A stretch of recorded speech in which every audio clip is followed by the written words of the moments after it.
나도 검사받고 싶습니다. 간. 병원 복도에 떨어진 이 한마디는 모든 것을 뒤바꿔 놓았습니다. 30년 넘게 서로를 미워해온 두 남자, 그중 한 명이 죽어가고 있는 상황에서 원수가 자신의 간을 내놓겠다고 나선 것입니다. 몇 년 전까지만 해도 서로의 멱살을 잡고 싸웠던 사이였는데 지금 무철은 김대식의 생명을 구하기 위해 자신의 몸을 칼에 내맡기겠다고 말하고 있었습니다. 진료실 안에 모든 사람들이 숨을 죽였고 의사조차 당황한 표정으로 두 사람을 번갈아 바라봤습니다. 대체 무엇이 이 두 남자 사이에 일어난 것일까요? 그리고 이 충격적인 제안 뒤에 숨겨진 진실은 과연 무엇일까요? 라디오를 듣던 시절처럼 함께 드라마 이야기를 나누고 싶습니다. 구독과 좋아요는 여러분을 향한 저의 작은 초대장입니다. 그 초대에 응해주시면 가장 빠른 이야기와 따뜻한 시간을 함께 하실 수 있습니다. 늘 곁에서 동행해 주셔서 감사합니다. 새벽 5시 골목길을 걸으며 가게로 향합니다. 발밑으로 어젯밤에 내린 비가 고여 있었어요. 무릉덩이에 비친 네온 사인이 흔들리고 있었습니다. 가게 문을 열자 튀김기에서 나오는 기름 냄새가 코끝을 찔렀어요.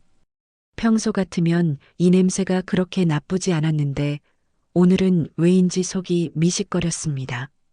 튀김기 앞에 서서 온도를 확인하려다가 손등이 살짝 떨리는 걸 느꼈어요. 이상했습니다. 30년 넘게 이 일을 해왔는데 손이 떨린 적은 없었거든요. 손을 주먹 쥐었다 폈다 해봤지만 떨림은 멈추지 않았습니다. 혹시 잠을 못 자서 그런가 싶어 어깨를 한번 돌려봤어요. 점심시간이 되자 단골 손님들이 하나둘 들어왔습니다. 평소처럼 인사를 나누고 주문을 받았어요. 그런데 말을 하는 도중에 입안이 쓸개처럼 씁쓸해졌습니다. 침을 삼켜봤지만 쓴맛은 가시지 않았어요. 손님이 사장님 괜찮으세요? 라고 물어봤을 때 억지로 웃으며 괜찮다고 답했습니다. 오후 3시쯤 마지막 손님이 나가고 나서 튀김기를 껐어요. 평소보다 일찍 문을 닫았습니다. 집으로 돌아가는 길에 무철이와 마주쳤어요. 그는 손에 종이 뭉치를 들고 있었습니다. 가까이 가서 보니 세입자 체납 명단이었어요.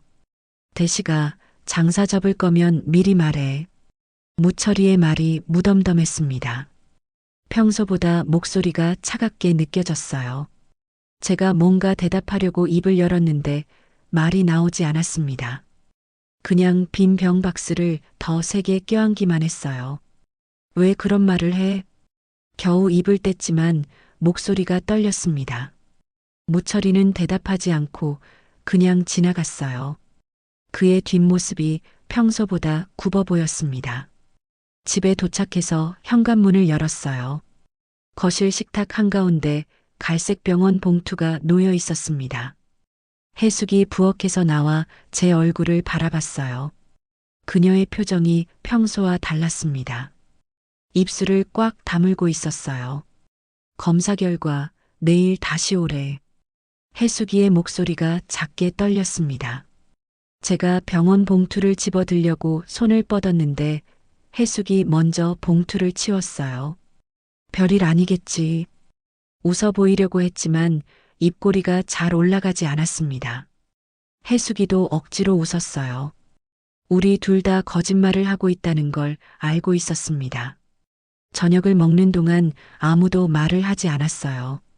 숟가락이 그릇에 부딪히는 소리만 들렸습니다. 석진이가 중간에 아버지, 오늘 일찍 오셨네요 라고 말했지만 제가 대답하지 않자 그도 조용해졌어요.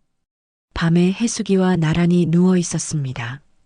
천장을 바라보고 있는데 검사실의 형광등이 자꾸 떠올랐어요. 그 차가운 불빛이 목 뒤를 계속 찌르는 느낌이었습니다. 해숙이가 제 손을 잡았어요. 당신 요즘 숨을 참아가며 사는 것 같아. 해숙이의 말이 가슴을 찔렀습니다. 정말 숨을 참고 있었던 건지도 모르겠어요. 대답을 하려고 했는데 목이 메었습니다. 그냥 해숙이 손을 더 꽉 잡았어요. 침대맡 탁자 서랍에서 낡은 공책을 꺼냈습니다. 예전에 어디선가 들었던 말을 적으려고 했어요. 가족은 비상구라는 문장이었습니다. 펜을 들고 한 글자씩 써내려갔는데 다 쓰고 나서 다시 지웠어요. 왜 지웠는지 저도 모르겠습니다. 새벽에 잠이 깼어요. 알람이 울리기 전이었습니다. 왼쪽 갈비뼈 아래가 묵직했어요. 손으로 그 부분을 짚어봤습니다. 아프지는 않았지만 뭔가 무거운 덩어리가 있는 것 같았어요. 창문 틈 사이로 형광등 불빛이 새어 들어왔습니다. 그 빛이 눈을 찔렀어요. 일어나서 화장실에 갔습니다. 거울 속 제 얼굴이 낯설었어요. 언제부터인지 눈밑이 까맣게 그늘져 있었습니다. 찬물로 세수를 했지만 그늘은 사라지지 않았어요. 부엌으로 가서 물을 한 잔 마셨습니다. 물이 목구멍을 넘어갈 때 왼쪽 갈비뼈 아래의 묵직함이 더 선명해졌어요. 컵을 싱크대에 놓고 다시 침실로 돌아갔습니다. 해숙이는 아직 잠들어 있었어요. 이불을 덮고 누웠지만 잠이 오지 않았습니다. 천장을 바라보며 오늘 하루를 되돌아봤어요. 떨리는 손, 쓴 입맛, 무철이의 차가운 말, 병원 봉투. 모든 게 연결되어 있는 것 같았습니다. 하지만 그 연결고리가 무엇인지는 아직 알 수 없었어요. 창밖에서 새벽 청소차가 지나가는 소리가 들렸습니다. 물을 뿌리며 도로를 씻는 소리였어요. 그 소리를 들으며 조금씩 잠이 들었습니다. 꿈속에서도 형광등이 깜빡거렸어요. 아침 9시 황금옥 카페에 들렀습니다. 평소보다 1시간 일찍 가게 문을 연 후였어요. 손님이 없는 시간이라 금옥과 이야기를 나누려고 했습니다. 카페 문을 열자 원두향이 코끝을 스쳤어요.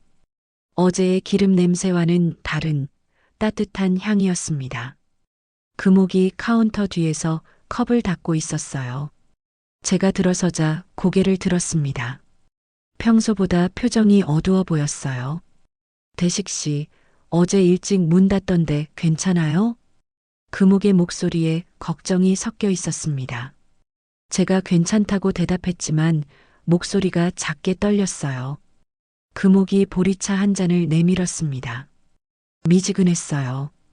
규태가 요즘 돈을 급히 찾는다더라. 금옥이 작은 목소리로 말했습니다. 주변을 한번 둘러본 후였어요. 카페에는 우리 둘뿐이었지만 그녀는 여전히 조심스러워했습니다. 아들이 위독하다더군요. 민용이. 그 말을 듣는 순간 가슴이 답답해졌어요. 규태의 얼굴이 떠올랐습니다.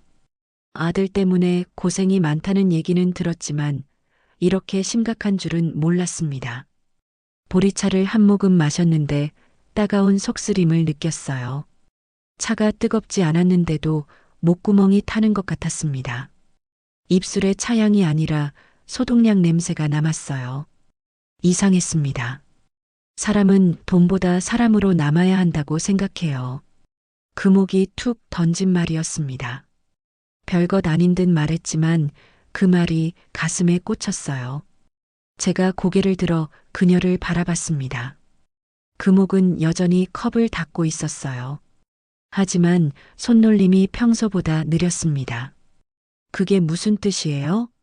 제가 물었지만 금옥은 대답하지 않았어요. 그냥 미소만 지었습니다.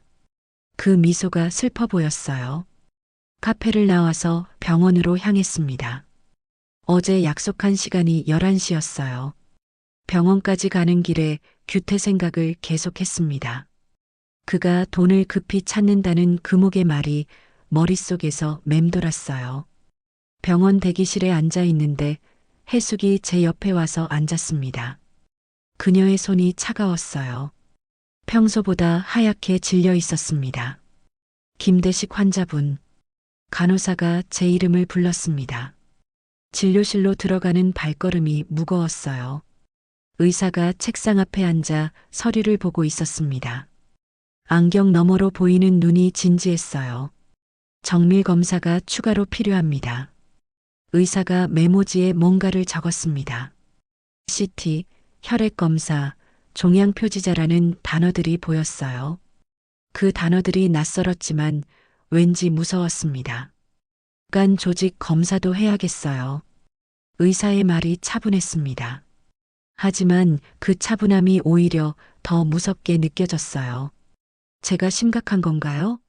라고 물었지만 의사는 검사 결과를 봐야 안다고만 했습니다. 진료실을 나와서 복도 의자에 앉았어요. 해숙이 제 손을 잡았습니다. 그녀의 손이 더 차가워져 있었어요. 저도 모르게 허리를 두드리며 괜찮다고 중얼거렸습니다.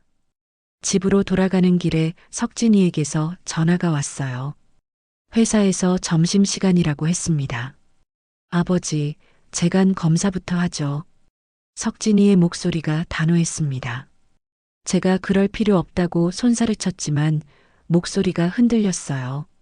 속마음으로는 고마웠습니다. 하지만 아들에게 짐이 되고 싶지 않았어요. 저녁 7시쯤 집에 도착했습니다. 가족들이 모두 거실에 앉아 있었어요. 평소보다 분위기가 무거웠습니다. 미진이가 회사에 말씀드릴게요라고 말했어요. 병간호를 위해서라고 했습니다. 징계받을 각오로 도와드릴게요. 미진이의 말에 목이 메었습니다. 아이들이 이렇게까지 해야 하나 싶어서 마음이 아팠어요. 해숙이가 제 어깨를 토닥였습니다. 밤 10시쯤 전화가 울렸습니다. 규태였어요. 목소리가 모래 긁는 소리 같았습니다. 대시가 미안한 말인데 잠깐 볼 수 있나? 규태의 목소리에 절박함이 느껴졌어요. 제가 지금이야? 라고 물었지만 그는 급하다고만 했습니다. 카페 앞에서 규태를 만났습니다. 그는 평소보다 많이 야위어 있었어요. 눈밑이 검게 그늘져 있었습니다. 제 모습과 비슷했어요. 민용이 수술비 얘기야. 규태가 천천히 입을 열었습니다. 늦둥이 아들이 간이식이 필요하다고 했어요. 수술비가 몇 천만 원이 든다고 했습니다. 나 오늘부터 사람답게 살 거래. 규태의 말이 이해되지 않았어요. 무슨 뜻인지 물어보려고 했는데 그가 파란 봉투를 꺼냈습니다. 편지 같았어요. 그 봉투가 왜인지 눈에 밟혔습니다. 이건 나중에 줄게. 규태가 봉투를 다시 주머니에 넣었어요. 그리고 돌아서서 걸어갔습니다. 그의 뒷모습이 평소보다 굽어 보였어요. 무철이와 비슷했습니다. 집에 돌아와서 해숙에게 규태 얘기를 했어요. 그녀가 요즘 무철 씨 표정도 좀 달라졌어라고 말했습니다. 제가 믿지 않겠다고 중얼거렸지만 마음 한편으로는 불안했어요. 계단을 올라가는데 숨이 찼습니다. 겨우 2층인데도 헉헉거렸어요.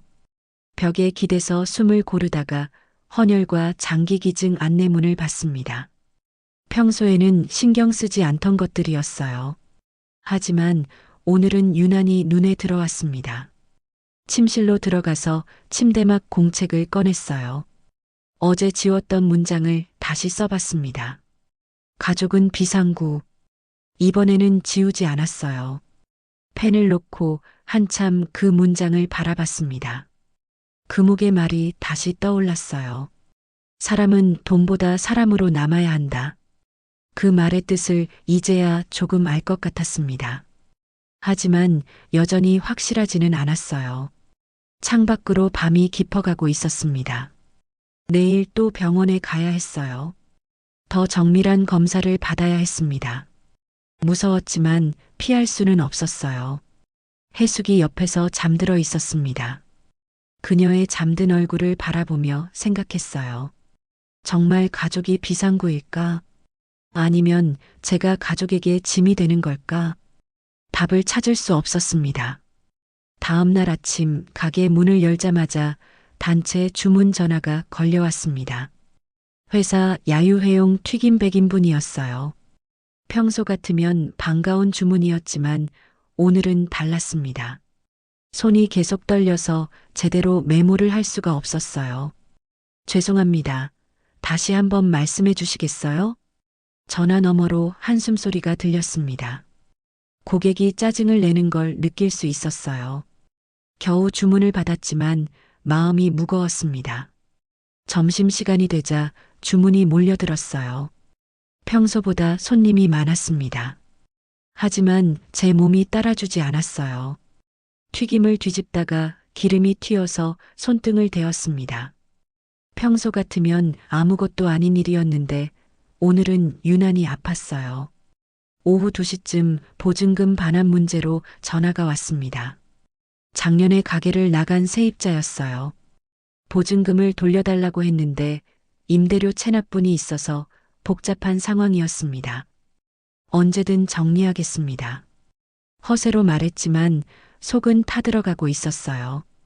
통장 잔고가 얼마나 남았는지 확인하기가 두려웠습니다.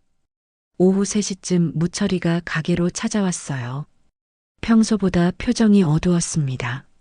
손에는 여전히 서류 뭉치를 들고 있었어요. 대시가 그 얘기 그만하자. 무철이의 말이 갑작스러웠습니다. 무슨 얘기를 할 것 같았는데 말꼬리가 끊어졌어요. 제가 무슨 얘기? 라고 물었지만 그는 대답하지 않았습니다. 마지막 손님이 나가고 나서 가게가 조용해졌어요. 철제 의자가 바닥에 끌리는 소리만 들렸습니다. 그 소리가 유난히 거슬렸어요. 갑자기 과거의 기억이 밀려들었습니다. 몇 년 전 무철이가 제 멱살을 잡던 날이었어요. 그때도 이런 철제 의자 소리가 났었습니다. 무철이의 얼굴이 빨갛게 달아올라 있었어요. 제가 뭔가 잘못했지만 정확히 기억나지 않았습니다. 다만 그의 손이 제 목을 조이는 느낌만 생생했어요. 저녁에 집에 돌아와서 가족회의를 했습니다. 거실에 모두 둘러앉았어요. 석진이가 먼저 입을 열었습니다. 아버지, 공여자 검사 받겠습니다. 석진이의 목소리가 단호했어요. 제가 말리려고 했지만 그는 고집을 부렸습니다. 미진이도 마찬가지였어요. 회사 징계받을 각오로 아버지 병간호를 돕겠어요. 아이들의 말을 듣고 있으니 가슴이 뭉클했습니다. 동시에 죄책감도 들었어요. 제 때문에 아이들이 이런 고생을 해야 하나 싶었습니다. 다음 날 병원에서 상담을 받았어요. 간호사가 간이식에 대해 자세히 설명해 주었습니다. 공여자 1차 혈액형 검사, 혈액 검사부터 시작한다고 했어요. 2차로는 CT로 간 볼륨을 측정한다고 했습니다. 지방간이나 간섬유화 정도도 평가해야 해요. 간호사의 설명이 계속되었습니다. 감염 스크리닝 절차도 있다고 했어요. 단계가 이렇게 많은 줄 몰랐습니다. 석진 씨의 검사 결과가 조건에 맞지 않을 가능성도 있어요. 의사의 말에 석진이의 얼굴이 굳어졌습니다. 제가 속으로는 안도했어요. 아들에게 이런 위험한 일을 시키고 싶지 않았거든요. 하지만 다른 방법이 없다면 어쩔 수 없었습니다. 병원에서 돌아오는 길에 규태에게서 전화가 왔어요. 밤 10시가 넘은 시간이었습니다. 목소리가 평소와 달랐어요. 술기운이 아니라 뭔가 결심한 듯한 목소리였습니다. 나 경찰서에 갈 생각이야. 규태의 말에 깜짝 놀랐어요. 무슨 일인지 물어보려고 했는데 그가 먼저 말했습니다. 더 이상 도망치고 싶지 않아. 규태의 목소리에 절망과 체념이 섞여 있었습니다. 제가 넌 살아야 할 이유가 분명하잖아. 민용이라고 말했어요. 전화 너머로 침묵이 흘렀습니다. 고마워, 대시가. 규태가 작게 말하고 전화를 끊었어요. 전화기 화면의 불빛만 어둠 속에서 깜빡거렸습니다. 뭔가 불길한 예감이 들었어요. 집에 들어가서 주방으로 갔습니다. 목이 말라서 물을 마시려고 했어요. 싱크대에서 물방울이 똑똑 떨어지는 소리가 들렸습니다. 그 소리가 심장 박동처럼 들렸어요. 갑자기 왼쪽 옆구리가 욱신거렸습니다. 손으로 그 부분을 짚어봤어요. 어제보다 묵직함이 더 선명해진 것 같았습니다. 혹시 뭔가 잘하고 있는 건 아닐까 하는 생각이 들었어요. 무서웠지만 확인할 방법이 없었습니다. 거실로 돌아와서 소파에 앉았어요. 텔레비전을 켰지만 집중할 수 없었습니다. 규태의 말이 계속 머릿속을 맴돌았어요. 경찰서에 간다는 게 무슨 뜻일까 생각했습니다. 해숙이 부엌에서 나와서 제 옆에 앉았어요. 그녀도 걱정스러운 표정이었습니다. 당신, 규태 씨 걱정하지 마요. 어떻게든 될 거예요. 해숙이의 말에 고개를 끄덕였지만 마음이 편하지 않았어요. 규태뿐만 아니라 제 상황도 불안했습니다. 병원 검사 결과도 기다려야 했고 가게 운영도 점점 어려워지고 있었어요. 밤 12시가 넘어서 잠자리에 들었습니다. 침대에 누웠지만 잠이 오지 않았어요. 천장을 바라보며 하루 종일 있었던 일들을 되돌아봤습니다. 무철이의 이상한 말, 석진이의 고집, 규태의 전화까지 모든 게 얽혀 있는 것 같았어요. 왼쪽 옆구리를 다시 한번 짚어봤습니다. 여전히 묵직했어요. 내일 병원에 가면 정확한 결과를 알 수 있을 거라고 생각했습니다. 하지만 그 결과가 어떨지 두려웠어요.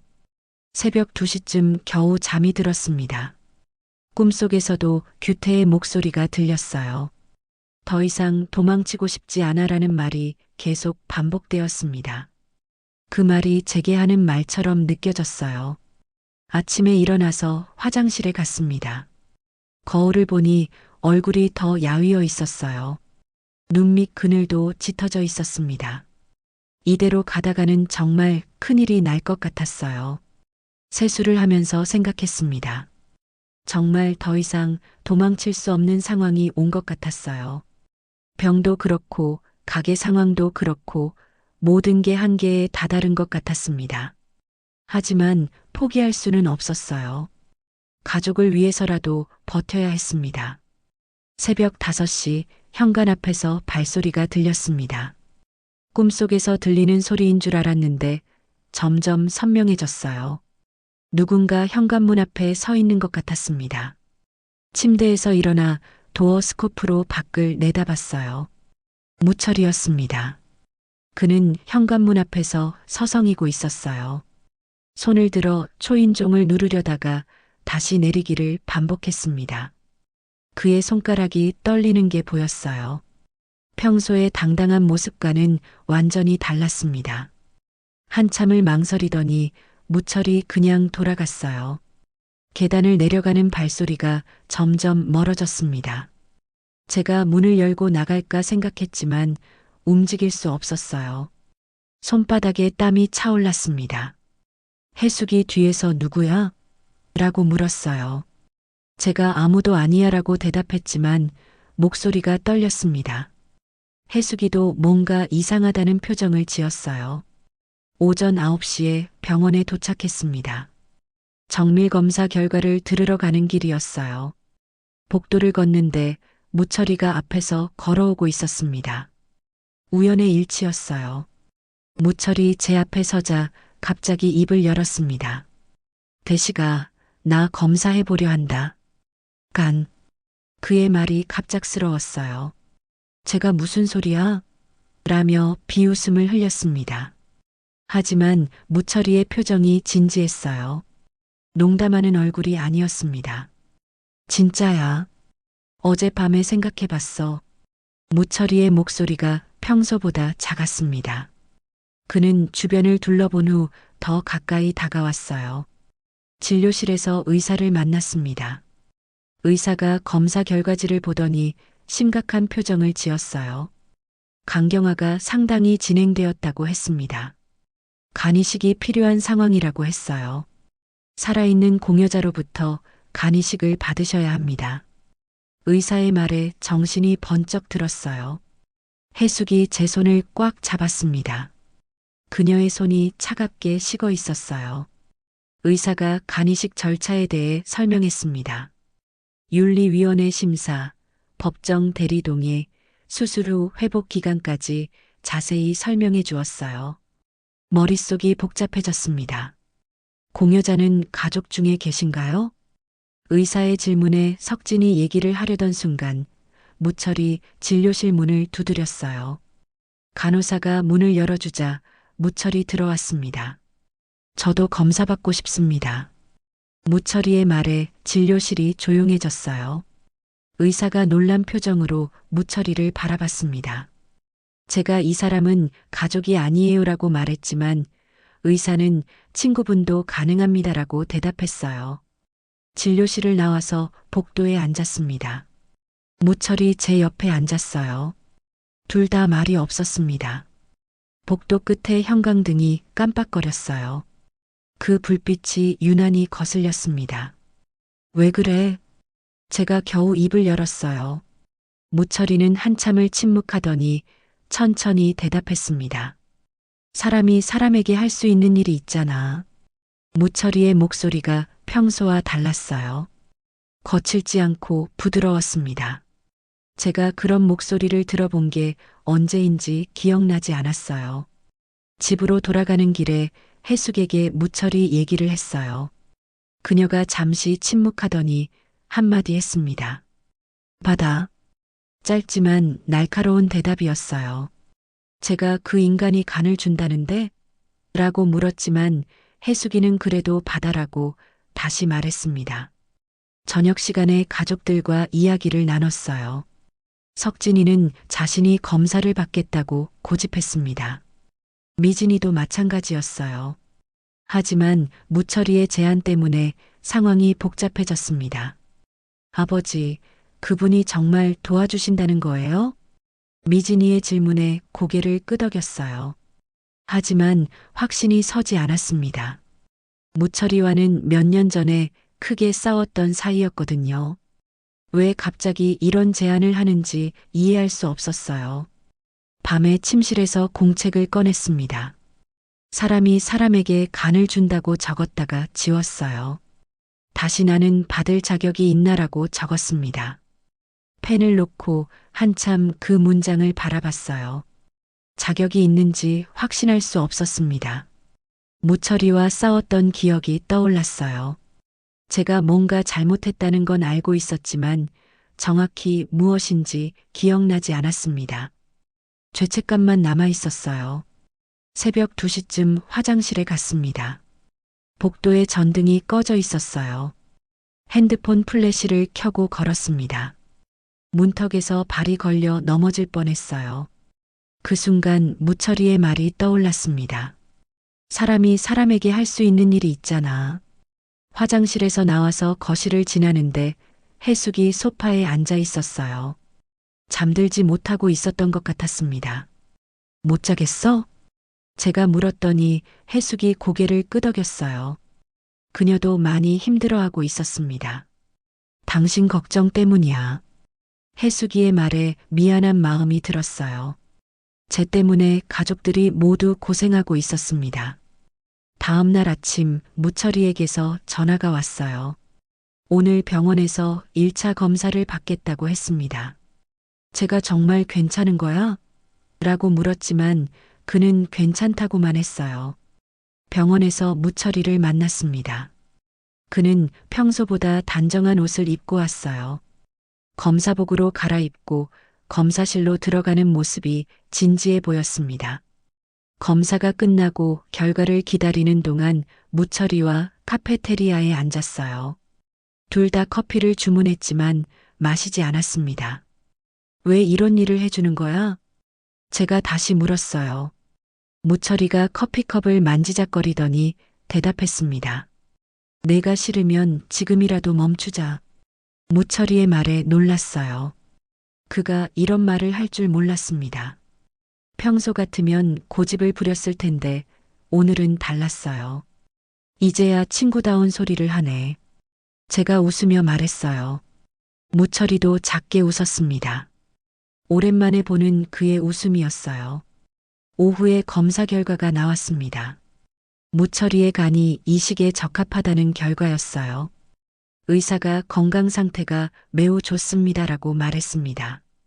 결과를 듣고 나서 복잡한 기분이 들었어요. 기쁘면서도 죄스러웠습니다. 무철이에게 이런 큰 빚을 지게 되는 것 같았어요. 집으로 돌아가는 길에 무철이가 말했습니다. 대시가, 우리 이제 진짜 친구가 되는 것 같아. 그의 말에 가슴이 뭉클했어요. 몇 년 동안 서로 어색하게 지냈는데 이런 일로 다시 가까워지게 될 줄 몰랐습니다. 저녁에 가족들에게 결과를 알려줬어요. 모두 안도하는 표정이었습니다. 석진이가 다행이다라고 말했지만 표정이 복잡해 보였어요. 자신이 도와주지 못해서 미안한 것 같았습니다. 밤에 다시 공책을 폈어요.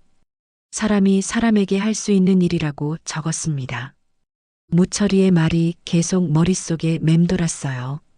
정말 사람이 사람에게 할 수 있는 일이 있는 건지 생각해 봤습니다. 사흘 후 무철이가 가게로 찾아왔습니다. 손에 파란 봉투를 들고 있었어요. 규태가 며칠 전에 들고 있던 그 봉투와 똑같았습니다. 무철이 그 봉투를 제 앞 테이블에 조심스럽게 내려놓았어요. 규태가 쓴 거다. 무철이의 목소리가 평소보다 무거웠습니다. 제가 봉투를 들여다보니 규태의 이름이 적혀 있었어요. 봉투를 열어보니 편지지 3장이 들어 있었습니다. 편지 첫 줄부터 마음이 무거워졌어요. 대식이 시간이 없다. 사람으로 서고 싶다라고 적혀 있었습니다. 글씨 하나하나에 볼펜 눌림이 깊었어요. 규태가 얼마나 심각하게 이 편지를 썼는지 느낄 수 있었습니다. 편지를 계속 읽어 내려갔어요. 규태가 몇 년 전에 저지른 일들에 대한 얘기가 나왔습니다. 제가 모르고 있던 일들이었어요. 건설업체에서 일할 때 뇌물을 받았다는 내용이었습니다. 내 얘기도 있다. 무철이가 말했어요. 편지 2번째 장에 제 이름이 나왔습니다. 규태가 저에게 돈을 빌려달라고 했던 일, 제가 거절했던 일이 자세히 적혀 있었어요. 그때 제가 왜 거절했는지 이유도 함께 적혀 있었습니다. 읽으면서 가슴이 답답해졌어요. 규태가 그때 정말 절박했다는 걸 이제야 알았습니다. 제가 너무 냉정했던 것 같아서 죄책감이 들었어요. 편지 마지막 부분에는 이런 말이 적혀 있었습니다. 이제 도망치지 않겠다. 민용이를 위해서라도 바른 사람이 되고 싶다. 대시가, 너는 좋은 사람이야. 나처럼 살지 마라. 편지를 다 읽고 나서 말문이 막혔어요. 규태의 마음이 이렇게 무거웠다는 걸 몰랐습니다.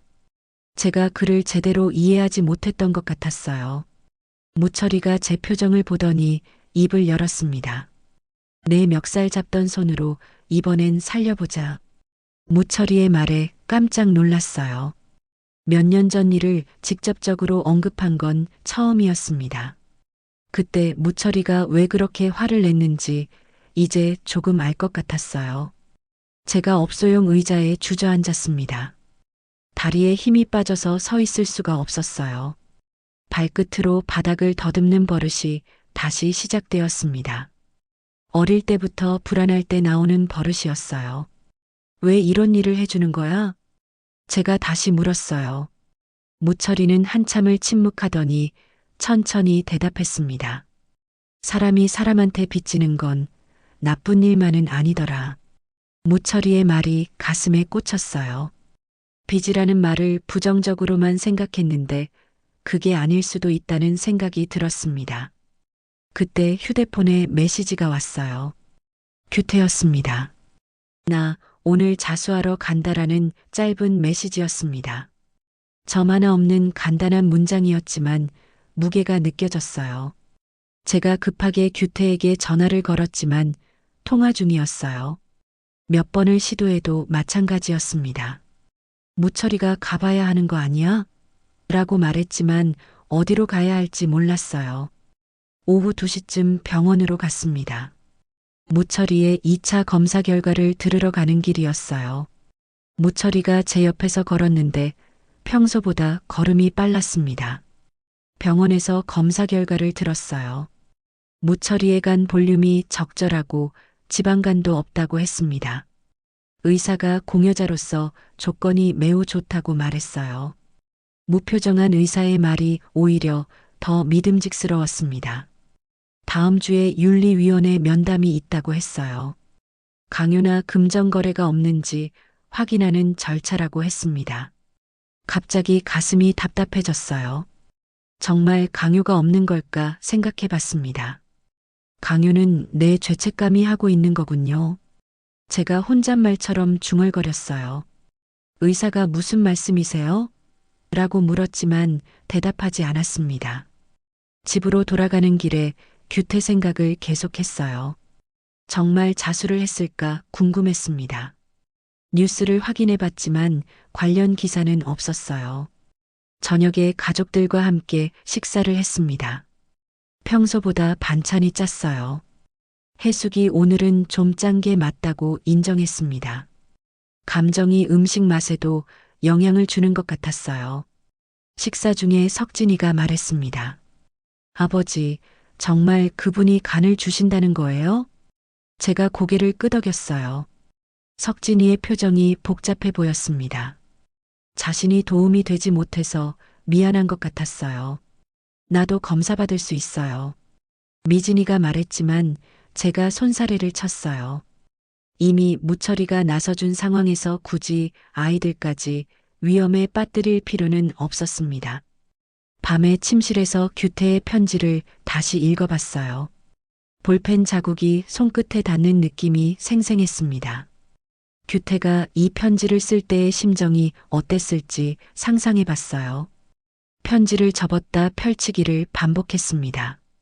종이가 구겨져서 글씨가 잘 보이지 않는 부분도 있었어요. 그래도 규태의 마음만큼은 충분히 전해졌습니다. 새벽에 잠이 깼어요. 꿈에서 규태를 봤습니다. 그가 경찰서 앞에 서 있는 꿈이었어요. 파란 봉투를 들고 망설이고 있었습니다.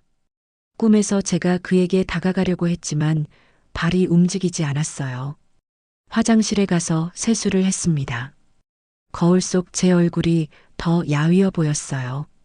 수술이 다가올수록 체중이 줄어드는 것 같았습니다. 거실로 나와서 소파에 앉았어요. 창밖이 어둠 속에서 조금씩 밝아지고 있었습니다. 새벽 5시쯤이었어요. 무철이 생각을 해봤습니다. 그가 왜 이런 일을 해주려는지 여전히 완전히 이해할 수는 없었어요. 하지만 고마운 마음만큼은 확실했습니다. 규태도 생각해봤어요. 그가 정말 자수를 했다면 이제 감옥에 있을 것 같았습니다. 민용이는 어떻게 될까 걱정이 되었어요. 오전 7시에 아침 준비를 시작했습니다. 해숙이가 일찍 일어나서 밥을 하고 있었어요. 김치찌개 냄새가 부엌에서 흘러나왔습니다. 규태 씨 걱정하지 마요. 해숙이가 말했어요. 제가 어떻게 알았어? 라고 물었더니 그녀가 미소를 지었습니다. 당신 표정 보면 다 알아요. 해숙이의 말에 웃음이 났어요. 오랜 부부 생활로 서로를 너무 잘 알고 있었습니다. 아침을 먹으면서 생각해 봤어요. 정말 사람이 사람에게 할 수 있는 일이 있는 건지, 그리고 제가 그런 도움을 받을 자격이 있는지 계속 고민했습니다. 답은 쉽게 나오지 않았어요. 일주일 후 아침 7시 공복 체열을 위해 병원에 갔습니다. 간호사가 제 팔을 보더니 한숨을 쉬었어요. 혈관이 평소보다 얇아져 있었습니다. 바늘을 넣는데 3번이나 실패했어요. 죄송해요. 혈관이 좀 가늘어져 있네요. 간호사가 미안하다며 웃었지만 제가 오히려 미안했어요. 제 몸이 점점 약해지고 있다는 증거 같아서 부끄러웠습니다. 오전 10시에 복부 CT 촬영을 했어요. 기계 속에 누워 있는데 돌아가는 소음이 뼈속까지 스며드는 것 같았습니다. 눈을 감고 속으로 짧게 중얼거렸어요. 살아야겠다. 간단한 말이었지만 무게가 느껴졌습니다. 오후 2시에 상담실에서 동의서를 받았어요. 3장이나 되었습니다. 하나는 수술 동의서, 하나는 개인정보 활용 동의서, 마지막 하나는 교육자료 수령 확인서였어요. 서명란이 끝없이 길어 보였습니다. 동의서를 읽어보니 간이식 수술의 위험성이 자세히 적혀 있었어요. 출혈, 감염, 장기 거부 반응 등등. 글자 하나하나가 무거웠습니다. 펜을 들고 서명하려는데 손이 떨렸어요. 천천히 하세요. 상담사가 말했지만 마음이 급해졌어요. 이제 정말 돌아갈 수 없는 지점에 서 있다는 느낌이 들었습니다. 휴게실에서 무철이와 단둘이 앉았어요. 자판기 커피를 마시며 서로 말이 없었습니다. 무철이가 먼저 입을 열었어요. 겁난다. 무철이의 말이 솔직했어요. 제가 나도라고 대답했습니다. 두 글자씩 주고받는 대화였지만 충분했어요. 그러다가 둘 다 웃음이 터졌습니다. 긴장이 풀리는 느낌이었어요. 저녁에 집에서 석진이가 말했습니다. 아버지, 미안해요. 제가 맞으면 좋았을 텐데. 석진이의 목소리에 자책감이 섞여 있었어요. 제가 고개를 들어 그를 바라봤습니다. 사람이 사람에게 빚지는 건 살아보겠다는 욕심 때문이더라. 제 말에 석진이가 놀란 표정을 지었어요. 저도 그런 말이 나올 줄 몰랐습니다. 하지만 정말 그런 것 같았어요. 미진이가 회사에 자진 보고를 냈다고 했어요. 아버지 병간호를 위해 근무 조정을 신청했다고 했습니다. 말로 한 사과는 가볍다고 하잖아요. 미진이의 말에 가슴이 뭉클했어요. 아이들이 이렇게까지 할 필요는 없는데 싶었지만 고마웠습니다. 해수기가 저녁상을 차리며 말했습니다. 사람은 결국 내 편 한 사람만 있으면 버티더라. 그 말을 듣고 생각해 봤어요. 제 편인 한 사람이 누구일까? 아내인지, 친구인지, 아이들인지, 아니면 저 자신인지 잠깐 헷갈렸습니다. 밤 10시쯤 휴대폰이 진동했어요. 규태가 보낸 메시지였습니다. 영장실질 심사 통지서 캡처 사진이었어요. 법원에서 온 공문이었습니다. 겁나는데 가겠다. 규태의 메시지가 짧게 왔어요. 제가 힘내라고 답장을 보냈지만 무력한 느낌이 들었습니다. 병실 창가에 서서 밖을 내다봤어요. 달 주위에 무리가 져 있었습니다. 달무리를 보며 공책을 꺼냈어요. 가족은 비상구, 친구도 그렇다라고 적었습니다. 어제까지는 확신이 서지 않았는데 오늘은 확실해졌어요. 다음 날 오전에 윤리위원회 면담이 있었습니다. 무철이와 함께 회의실에 들어갔어요. 위원 3명이 앉아 있었습니다. 분위기가 엄숙했어요. 강요나 금전거래가 없음을 확인하고 싶습니다. 위원장이 말했어요. 무철이가 전혀 없다고 단호하게 대답했습니다. 제가 고개를 들어 위원들을 바라봤어요. 저희는 오래된 친구입니다. 제가 말했어요. 위원들이 고개를 끄덕였습니다. 면담이 생각보다 빨리 끝났어요. 면담을 마치고 복도를 걸으면서 무철이가 말했습니다. 이제 진짜 시작이네. 그의 말에 고개를 끄덕였어요. 정말 이제 시작이었습니다. 더 이상 망설일 수 없는 지점을 넘어섰어요. 오후에 수술 일정을 잡았습니다. 다음 주 화요일 오전 9시였어요. 이제 일주일 남았습니다. 갑자기 시간이 빨리 흘러가는 것 같았어요. 집으로 돌아가는 길에 규태 생각을 했습니다. 그가 법정에 서 있을 모습을 상상해 봤어요. 민용이는 어떻게 지내고 있을까 궁금했습니다. 저녁에 가족들에게 수술 일정을 알려줬어요. 모두 긴장한 표정이었습니다. 서우가 할아버지, 무서워요? 라고 물었어요. 조금 무섭지만 괜찮을 거야. 제가 웃으며 대답했지만 속으로는 정말 무서웠어요. 하지만 아이들 앞에서 약한 모습을 보일 수는 없었습니다. 밤에 침대에 누워서 천장을 바라봤어요. 형광등이 깜빡거렸습니다. 며칠 전부터 계속 그래왔어요. 무철이 말처럼 불이 꺼지면 또 켜지는 거겠죠. 잠들기 전에 공책을 다시 펼쳤어요. 지금까지 적었던 문장들을 다시 읽어봤습니다. 가족은 비상구, 친구도 비상구. 이제 이 말이 무슨 뜻인지 알 것 같았어요. 새벽에 화장실에 갔다가 거울을 봤습니다. 얼굴이 많이 야위었지만 눈빛은 예전보다 맑아 보였어요. 결심을 한 사람의 눈빛이었습니다. 수돗물을 틀어 세수를 했어요. 찬물이 얼굴을 때렸습니다. 정신이 번쩍 들었어요. 일주일 후면 새로운 삶이 시작될 것 같았습니다. 거실로 나와서 창밖을 내다봤어요. 동이 트고 있었습니다. 하늘이 점점 밝아지고 있었어요. 새로운 하루가 시작되는 순간이었습니다. 해숙이 부엌에서 나와서 제 옆에 섰어요. 둘이서 조용히 창밖을 바라봤습니다. 말은 없었지만 서로의 마음을 알 수 있었어요. 당신 잘 될 거예요. 해숙이가 작게 말했어요. 제가 그녀의 손을 잡았습니다. 따뜻했어요. 아침 준비를 하면서 생각해 봤어요. 이제 정말 새로운 시작이었습니다.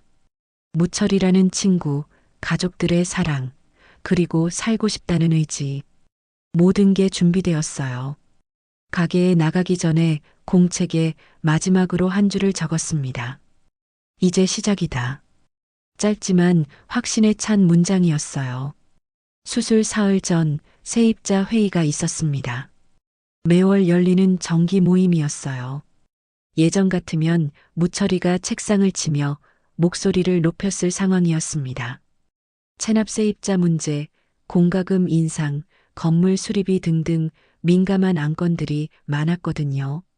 하지만 오늘의 무철이는 달랐어요. 끝까지 다른 사람들의 말을 들었습니다. 중간에 한 세입자가 건물주를 비난하는 말을 해도 참고 들었어요. 평소 같으면 벌써 화를 냈을 텐데 말이에요. 저는 회의실 뒤쪽에 앉아서 팔짱을 풀었다 감았다 하며 무철이를 지켜봤습니다. 제 숨소리가 다른 사람들보다 크게 들렸어요. 긴장해서 그런 것 같았습니다. 이번 달은 좀 봐주시면 안 될까요? 한 세입자가 말했어요. 작은 음식점을 운영하는 아주머니였습니다. 장사가 안 되어서 월세를 밀렸다고 했어요. 예전 같으면 무철이가 그런 식으로 하면 안 된다며 딱 잘라 말했을 겁니다. 하지만 무철이는 고개를 끄덕였어요. 한 달만 기다려 드릴게요. 무철이의 대답에 회의실 분위기가 바뀌었습니다. 사람들 표정에 낯선 안도감이 스며들었어요. 누군가 고맙습니다라고 작게 말했습니다. 회의가 끝나고 한 세입자가 무철이에게 다가왔어요. 사장님, 오늘은 고맙습니다.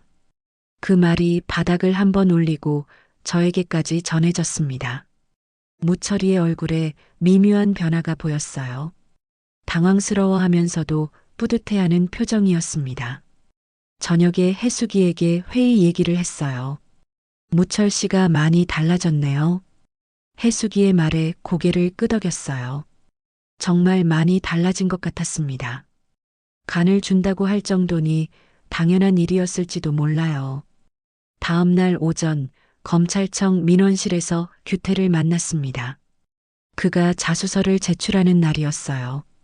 저도 함께 가겠다고 했지만 규태가 혼자 가겠다고 했습니다.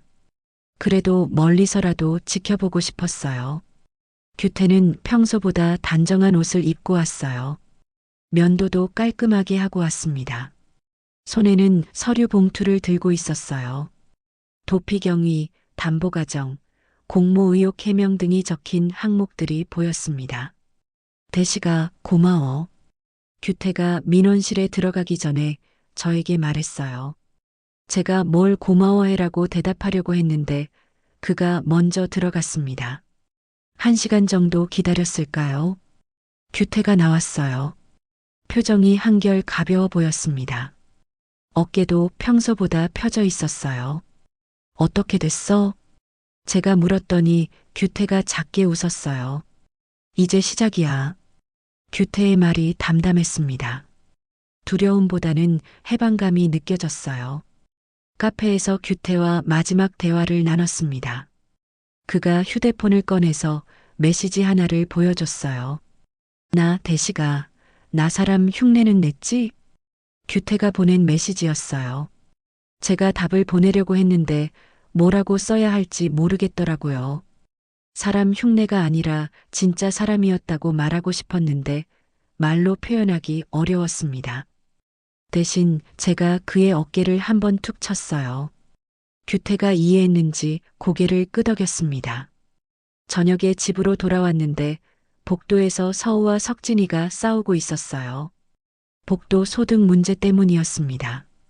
서우는 전기료가 아깝다고 했고 석진이는 안전 때문에 켜둬야 한다고 했어요. 제가 둘을 말리려고 했는데 갑자기 웃음이 터졌어요. 이런 사소한 다툼이 오히려 삶이 살아있다는 증거 같았습니다. 두 아이도 제가 웃으니까 어리둥절한 표정을 지었어요. 할아버지, 왜 웃어요? 서우가 물었어요. 제가 살아있으니까라고 대답했더니 아이들이 더 이상해했습니다. 해수기가 저녁상을 차리면서 김을 3장 더 꺼냈어요. 오늘은 좀 더 씹자. 해수기의 말에 온 가족이 김을 씹었어요. 씹는 소리 사이로 하루의 불안이 잘게 부서지는 느낌이었습니다. 식사 후에 거실에서 가족들과 텔레비전을 봤어요. 평범한 일상이었지만 특별하게 느껴졌습니다. 수술을 앞두고 있어서 그런지 모든 순간이 소중했어요. 밤에 공책을 펼쳤어요. 마지막 장에 한 줄을 적었습니다. 우리가 끝까지 보면 끝난다. 규태의 재판을 방청하러 가겠다는 다짐이었어요. 다음 날 아침 무철이에게서 전화가 왔어요. 내일 입원 전에 한번 보자고 했습니다. 수술 전 마지막 만남이 될 것 같았어요. 무철이와 공원에서 만났습니다. 벤치에 앉아서 아무 말 없이 앞을 바라봤어요. 가을 단풍이 떨어지고 있었습니다. 대시가 무서워? 무철이가 물었어요. 제가 당연히 무섭지라고 대답했습니다. 나도 무서워. 무철이도 솔직하게 말했어요. 둘 다 무서워하면서도 이 일을 하려고 하는 거였습니다. 왜 하는 거야? 제가 다시 물었어요. 무철이가 한참을 생각하더니 대답했습니다. 사람이 사람을 살리는 일이잖아. 무철이의 말이 가슴에 와 닿았어요. 정말 그런 것 같았습니다. 오후에 마지막으로 가게 정리를 했어요. 당분간 문을 닫아야 했거든요. 단골 손님들이 하나둘 인사를 하러 왔습니다. 사장님, 빨리 나으세요. 손님들의 인사에 고개를 숙여 인사했어요. 이 동네에서 30년 넘게 장사를 했는데 이렇게 많은 사람들이 저를 걱정해 주는 줄 몰랐습니다. 저녁에 온 가족이 모여서 식사를 했어요. 평소보다 반찬이 많았습니다. 해수기가 특별히 신경을 많이 썼어요. 내일부터 당분간 못 보니까 오늘은 많이 먹어. 해수기의 말에 모두 열심히 먹었어요. 밥맛이 유난히 좋았습니다. 식사 후에 아이들이 하나씩 저에게 인사를 했어요. 석진이는 아버지, 꼭 건강해지세요라고 말했고, 미진이는 아버지 믿어요라고 말했어요. 서우와 태아, 아진이도 각자 한마디씩 했습니다. 아이들의 말을 듣고 있으니 가슴이 뭉클했어요. 이 아이들을 위해서라도 꼭 살아야겠다는 생각이 들었습니다. 밤에 침대에 누워서 내일을 생각해 봤어요. 입원하면 며칠 후에 수술을 받게 됩니다. 무서웠지만 설레기도 했어요. 새로운 시작이 될 것 같았거든요. 해수기가 제 손을 잡았어요. 당신 잘 될 거예요. 해수기의 말에 고개를 끄덕였어요. 정말 잘 될 것 같았습니다. 새벽에 한번 잠이 깼어요. 화장실에 갔다가 거실을 지나는데 창밖이 환했습니다. 가로등 불빛이 집 안까지 들어오고 있었어요. 그 불빛이 따뜻하게 느껴졌습니다. 내일이면 정말 새로운 삶이 시작될 것 같았어요. 무철이라는 친구, 가족들의 사랑, 그리고 살고 싶다는 의지가 모두 합쳐져서 힘이 되고 있었습니다. 수술 전날 오후 2시 입원 수속을 밟았습니다. 병원 로비에서 대기 번호표를 뽑고 기다리는데 손이 계속 떨렸어요. 해수기가 제 손을 잡아줬지만 떨림은 멈추지 않았습니다. 김대식 환자분. 간호사가 제 이름을 부르자 일어섰어요. 입원 안내서를 받고 병실로 올라갔습니다. 1인실이었어요. 창밖으로 도시 전경이 보였습니다. 병실에 짐을 풀면서 소독약 냄새를 맡았어요. 침대 시트가 빳빳하게 풀을 먹여놓은 것 같았습니다. 발끝이 차가웠어요. 양말을 신고 있었는데도 싸늘함이 느껴졌습니다. 오후 4시에 마취가 의사가 왔어요. 수술 전 설명을 해준다고 했습니다. 금식 시간, 복용 중단해야 할 약물, 혈압 관리에 대해 자세히 알려줬어요. 동맥라인 삽입이 필요할 수도 있습니다. 의사의 말에 긴장이 더해졌어요. 하지만 고개만 끄덕였습니다. 이제 와서 무서워할 수는 없었거든요. 저녁 6시에 무철이가 병문안을 왔어요. 손에 과일 바구니를 들고 있었습니다. 평소에 이런 것에 신경 쓰지 않던 사람인데 의외였어요. 무철이가 침대 옆 의자에 앉았습니다. 둘 다 말이 없었어요. 창밖으로 해가 지고 있었습니다. 내가 싫으면 지금이라도 멈추자. 무철이가 갑자기 말했어요. 제가 이제 와서 무슨 소리야라고 웃었습니다. 이제야 친구다운 소리를 하네. 제 말에 무철이도 웃었어요. 오랜만에 보는 편안한 웃음이었습니다. 저녁 7시에 가족들이 모두 왔어요. 병실이 갑자기 북적거렸습니다. 석진이와 미진이, 서우와 태아, 아진이까지. 평소 같으면 시끄럽다고 느꼈을 텐데 오늘은 따뜻했어요. 아이들이 돌아가며 제 손을 잡았습니다. 석진이의 손은 거칠었고 미진이의 손은 부드러웠어요. 서우의 손은 작고 따뜻했고 태아의 손은 차가웠습니다. 아진이의 손은 가장 작았어요. 체온이 다 달랐는데 이상하게 그게 안심이 되었습니다. 해수기가 제 귓속말로 말했어요. 당신 돌아오면 첫말을 정해놨어. 제가 지금 말해라며 애를 썼지만 해수기는 고개를 저었습니다. 돌아오면 말해줄게. 해수기의 말에 궁금증이 생겼어요. 어떤 말일까 상상해봤지만 알 수 없었습니다. 밤 9시가 되자 면회 시간이 끝났어요. 가족들이 하나씩 인사하고 돌아갔습니다. 마지막에 해수기가 제 이마에 손을 대고 말했어요. 내일 보자. 간단한 말이었지만 무게가 있었어요. 혼자 남은 병실에서 밤샘을 시작했습니다. 점적 펌프에서 윙하는 소리가 계속 났어요. 그 소리가 파도처럼 일정했습니다. 제가 그 리듬에 맞춰 숨을 쉬어봤어요. 자정이 넘어서 간호사가 체크를 하러 왔어요. 혈압과 맥박을 재고 갔습니다. 잠 못 주무세요? 라고 물어봤지만 제가 괜찮다고 대답했어요. 새벽 2시쯤 창밖을 내다봤습니다. 도시 불빛이 반짝거리고 있었어요. 저 불빛 아래 수많은 사람들이 살고 있다는 생각이 들었습니다. 모두 각자의 삶을 살아가고 있을 것 같았어요. 새벽 4시에 청소차가 지나가는 소리가 들렸습니다. 도로에 물을 뿌리며 씻어내는 소리였어요. 제가 속으로 오늘은 잘 씻기겠지라고 중얼거렸습니다. 새로운 하루가 깨끗하게 시작될 것 같았어요. 새벽 5시에 간호사가 와서 혈압을 재고 갔어요. 곧 수술이시네요 라고 말했습니다. 제가 네라고 대답했지만 목소리가 떨렸어요. 새벽 6시에 무철이에게서 문자가 왔어요. 나도 못 잤다는 간단한 메시지였습니다. 제가 우리 둘 다 바보네라고 답장을 보냈어요. 7시에 아침 식사 대신 링거를 맞기 시작했습니다. 금식 때문에 물도 마실 수 없었어요. 입이 바짝 말랐지만 참아야 했습니다. 8시에 수술복으로 갈아입었어요. 거울을 보니 낯선 모습이었습니다.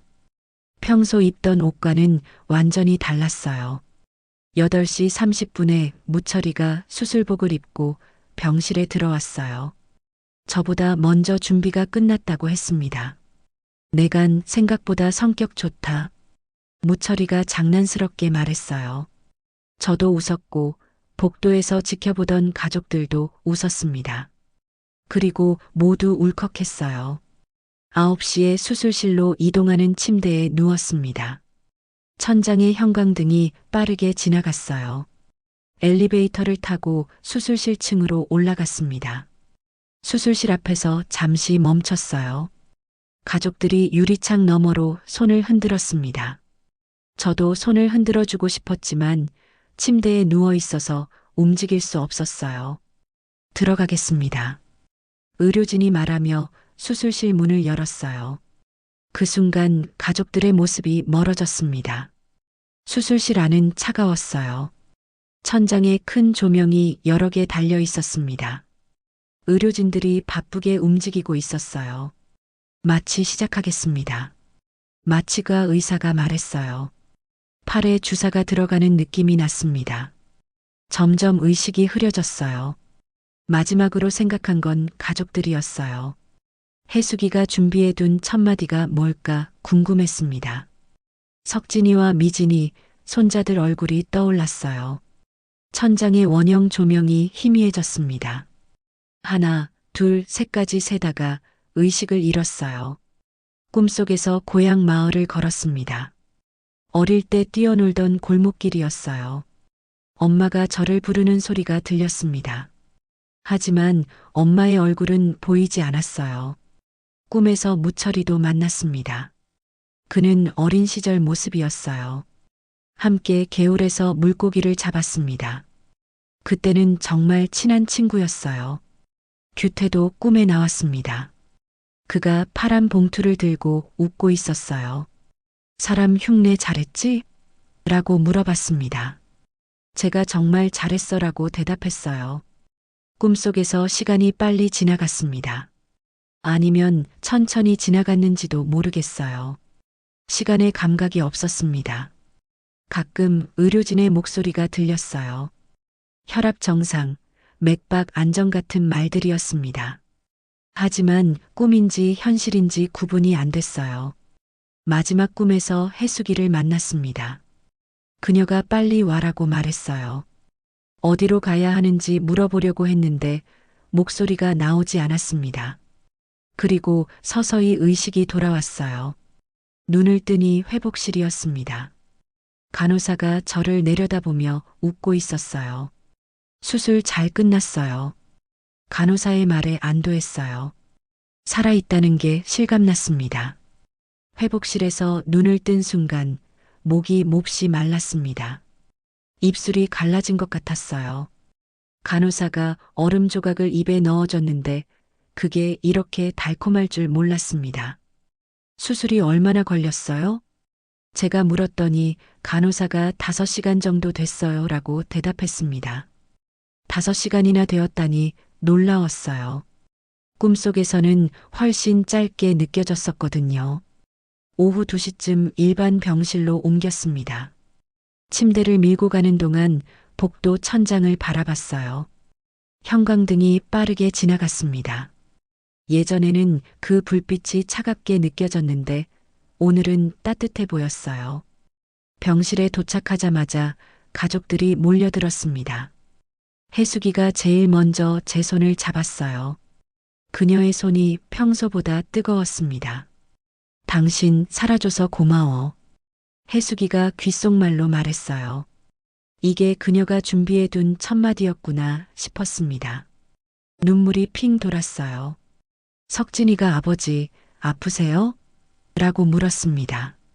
제가 안 아파라고 대답하려고 했는데 목소리가 잘 나오지 않았어요. 그래도 고개는 저을 수 있었습니다. 미진이가 아버지 얼굴이 좋아졌어요 라고 말했어요. 정말 그런지 확인하고 싶었지만 거울을 볼 수 없었습니다. 오후 3시에 무철이가 들어왔어요. 그도 수술복을 입고 있었습니다. 휠체어에 앉아 있었어요. 얼굴이 수척해 보였지만 눈빛은 오히려 부드러워졌습니다. 대시가 내가 사는 동안 널 미워하지 않을 줄 몰랐다. 무철이가 웃으며 말했어요. 제가 한참을 침묵하다가 대답했습니다. 사람이란 게 참 늦게 배운다. 무철이도 고개를 끄덕였어요. 둘 다 말이 많지 않았지만 충분히 통하는 것 같았습니다. 오후 4시에 의사가 회진을 왔어요. 수술 부위를 확인하고 드레싱을 갈아줬습니다. 상처가 생각보다 작았어요. 이식이 매우 성공적이었습니다. 세간이 잘 자리 잡고 있어요. 의사의 말에 안도했습니다. 정말 다행이었어요. 언제쯤 일상생활이 가능할까요? 해수기가 물었습니다. 의사는 1달 정도 안정을 취하시면 됩니다라고 대답했어요. 저녁 6시에 규태가 면회를 왔어요. 경찰 동행이 병실 밖에 서 있었습니다. 규태는 수의복은 입지 않았지만 얼굴이 많이 야위어 있었어요. 대시가 잘 됐네. 규태가 말했어요. 목소리가 평소보다 작았습니다. 너는 어떻게 지내? 제가 물었더니 규태가 작게 웃었어요. 살만해. 사람답게 살려고 노력 중이야. 규태의 말에 가슴이 뭉클했습니다. 정말 달라진 것 같았어요. 민용이는 어떻게 됐어? 제가 물었더니 규태의 얼굴이 밝아졌어요. 수술 날짜 잡혔어? 다음 달에. 규태가 기뻐하는 모습을 보니 저도 좋았습니다. 밤 9시에 면회가 끝났어요. 혼자 남은 병실에서 창밖을 내다봤습니다. 도시 불빛이 반짝거리고 있었어요. 며칠 전에 봤던 것과 같은 풍경이었지만 느낌이 달랐습니다. 간호사가 밤 약을 가져왔어요. 면역 억제제라고 했습니다. 앞으로 계속 먹어야 한다고 했어요. 이 약 때문에 감기도 조심하셔야 해요. 간호사의 설명을 듣고 있으니 새로운 삶이 시작된다는 실감이 났습니다. 밤 11시쯤 해수기에게서 문자가 왔어요. 잘 자라는 간단한 메시지였습니다. 제가 고마워라고 답장을 보냈어요. 자정이 넘어서 잠이 들었습니다. 이번에는 꿈을 꾸지 않았어요. 깊고 편안한 잠이었습니다. 새벽 6시에 간호사가 깨웠어요. 혈액 검사를 한다고 했습니다. 체열을 할 때 혈관이 잘 보였어요. 며칠 전과는 달랐습니다. 혈색이 좋아지셨네요. 간호사가 말했어요. 정말 그런 것 같았습니다. 아침 8시에 해수기가 미역국을 가져왔어요. 병원 음식 대신 집에서 끓인 국이었습니다. 천천히 드세요. 해수기가 말했어요. 국을 한 숟가락 떠서 입에 넣으니 짠맛이 느껴졌습니다. 하지만 맛있었어요. 오전 10시에 무철이가 또 왔어요. 오늘은 걸어서 왔습니다. 회복이 빠른 것 같았어요. 어제 세입자 회의 어떻게 됐어? 제가 물었더니 무철이가 웃었어요. 다들 내 안부를 물어보더라. 무철이의 말에 의외였습니다. 그동안 저를 그렇게 생각해 줄 줄 몰랐어요. 이제 사람들 말을 듣는 게 습관이 됐어. 무철이가 말했어요. 정말 많이 변한 것 같았습니다. 오후 2시에 석진이와 미진이가 왔어요. 회사에서 휴가를 냈다고 했습니다. 아버지, 가게는 언제 다시 여실 거예요? 석진이가 물었어요. 저도 그게 궁금했습니다.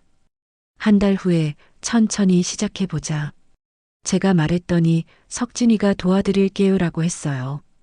오후 4시에 의사가 다시 왔어요. 오늘 검사 결과를 알려준다고 했습니다. 모든 수치가 정상입니다. 세간이 완전히 자리 잡았어요. 의사의 말에 가슴이 벅찼습니다. 정말 성공한 거였어요. 저녁에 온 가족이 모였습니다. 서우와 태아, 아진이도 왔어요. 병실이 시끄러웠지만 좋았습니다.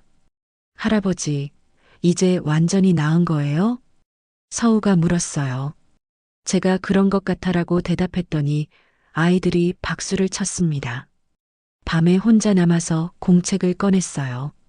가족은 비상구, 친구도 비상구라고 적힌 문장을 다시 읽어봤습니다. 이제 그 의미를 확실히 알 것 같았어요. 공책 마지막 장에 새로운 문장을 적었습니다. 사람이 사람을 살린다. 무철이가 했던 말이었어요. 창밖으로 달이 보였습니다. 며칠 전 봤던 달무리는 사라지고 맑은 달만 남아 있었어요. 구름 한 점 없는 밤하늘이었습니다. 새벽에 잠시 잠이 깼어요. 수술 부위가 약간 아팠지만 참을만 했습니다. 이상하게 그 아픔마저 소중하게 느껴졌어요. 살아있다는 증거 같았거든요. 간호사 호출등이 켜졌다 꺼졌다 했습니다. 며칠 전에는 그 불빛이 불안하게 느껴졌는데 오늘은 안정적으로 보였어요. 침대에서 두 손을 모아봤습니다. 익숙하지 않은 자세였지만 자연스러웠어요. 감사하다는 마음이 들었습니다. 무철이에게, 가족들에게, 그리고 저 자신에게도 고마웠어요. 모든 게 기적 같았습니다. 퇴원 사흘 후 집에서 아침을 먹다가 갑자기 어지러움을 느꼈습니다. 숟가락을 놓고 테이블에 손을 짚었어요. 해수기가 놀라서 제 등을 문질렀습니다. 괜찮아요? 해수기의 목소리에 걱정이 묻어났어요. 제가 잠깐 어지러웠어라고 말했지만 속으로는 불안했습니다. 혹시 뭔가 잘못된 건 아닐까 싶었어요. 오전 10시에 병원에 갔습니다. 정기 검진 날이었어요. 의사가 혈액 검사 결과를 보더니 심각한 표정을 지었습니다. 간 기능 수치가 조금 올랐네요. 의사의 말에 가슴이 철렁했어요. 수술이 성공했다고 했는데 왜 이런 일이 생기는 걸까 싶었습니다. 거부 반응일 가능성이 있습니다. 면역 억제제 용량을 늘려야겠어요. 의사가 처방전을 새로 써줬어요. 약이 2배로 늘었습니다. 부작용에 대한 설명도 들었어요. 감염 위험이 높아진다고 했습니다. 집으로 돌아가는 길에 무철이에게 전화를 걸었어요. 거부 반응이 생겼다고 말하기가 어려웠습니다. 무철이가 자신의 간을 줬는데 제 몸이 거부하고 있다니 죄송했어요. 걱정하지 마. 의사가 뭐라고 해? 무철이의 목소리가 침착했어요. 제가 상황을 설명하니 일시적인 거일 수도 있다며 위로해줬습니다. 오후에 해수기와 함께 약국에 갔어요. 면역 억제제 값이 생각보다 비쌌습니다. 한 달치가 100만 원이 넘었어요. 이 약을 계속 먹어야 하는 거예요? 해수기가 약사에게 물었어요. 약사는 평생 복용하셔야 한다고 대답했습니다. 갑자기 현실적인 문제들이 느껴졌어요. 저녁에 석진이가 찾아왔어요. 회사에서 일찍 나왔다고 했습니다. 아버지, 약값은 걱정하지 마세요. 제가 도와드릴게요. 석진이의 말에 고마웠지만 미안하기도 했어요. 아직 결혼도 안 한 아이가 이런 부담을 져야 하나 싶었습니다.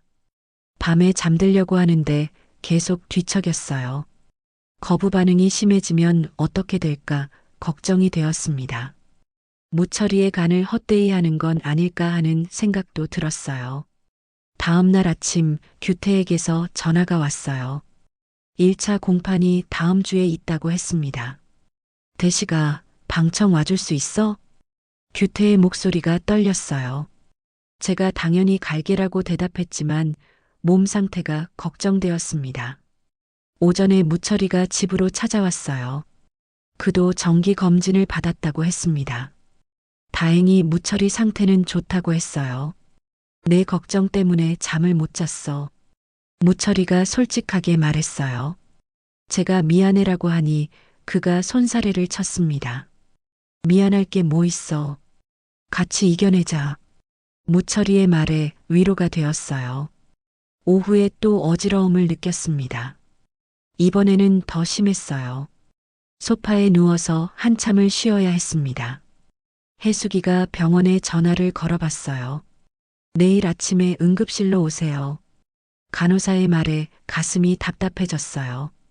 뭔가 심각한 일이 벌어지고 있는 것 같았습니다. 저녁에 가족회의를 했어요. 상황을 솔직하게 말했습니다. 거부 반응이 생겼고 약을 늘려야 하고 경과를 지켜봐야 한다고 했어요. 아버지, 괜찮을 거예요. 미진이가 말했지만 목소리에 불안이 묻어났어요. 모두 걱정하고 있다는 게 느껴졌습니다. 밤에 혼자 공책을 펼쳤어요. 사람이 사람을 살린다고 적었던 문장을 다시 봤습니다. 정말 그럴까 싶었어요. 제 몸이 무철이의 간을 거부하고 있으니까요. 새벽에 화장실에 갔다가 거울을 봤어요. 얼굴이 부어 있었습니다. 약 부작용인 것 같았어요. 예전보다 더 늙어 보였습니다. 다음 날 아침 일찍 응급실에 갔어요. 의사가 여러 검사를 했습니다. 초음파, 혈액 검사, CT까지 찍었어요. 급성 거부 반응입니다. 입원이 필요해요. 의사의 말에 머리가 하얘졌어요. 다시 병원에 입원해야 한다니 받아들이기 어려웠습니다. 병실에서 스테로이드 치료를 시작했어요. 하루에 3번씩 링거를 맞았습니다. 부작용으로 잠이 잘 오지 않았어요. 무철이가 면회를 왔을 때 제가 말했어요. 미안해. 내 간을 이렇게 만들어서. 무철이가 화를 냈어요. 그런 소리 하지 마. 이건 내 잘못이 아니야. 무철이의 말에 조금 위로가 되었지만 여전히 죄책감이 들었어요. 사흘째 되는 날 규태의 공판이 있었습니다. 병원에 있어서 갈 수 없었어요. 해수기가 대신 방청을 하러 갔습니다. 오후에 해수기가 돌아와서 말해줬어요. 규태가 눈물을 흘리며 반성문을 읽었다고 했습니다. 판사가 진심이 느껴진다고 말했다고 했어요. 선고는 다음 달에 나온대요. 해수기의 말에 고개를 끄덕였어요. 규태가 잘 되었으면 좋겠다고 생각했습니다. 닷새째 되는 날 검사 결과가 좋아졌어요. 거부 반응이 가라앉고 있다고 했습니다. 의사가 위기는 넘긴 것 같다고 말했어요. 하지만 퇴원까지는 며칠 더 걸릴 것 같았어요. 약 용량도 당분간 늘려서 먹어야 한다고 했습니다.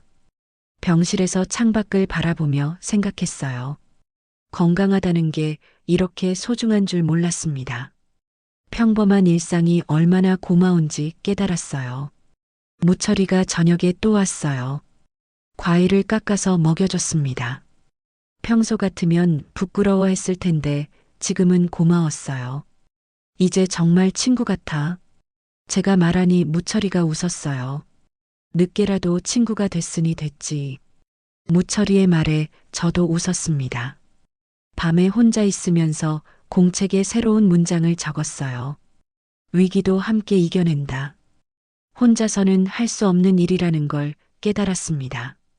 가족들, 무철이, 규태까지 모두가 각자의 어려움을 겪고 있었지만 서로 도우며 살아가고 있었어요.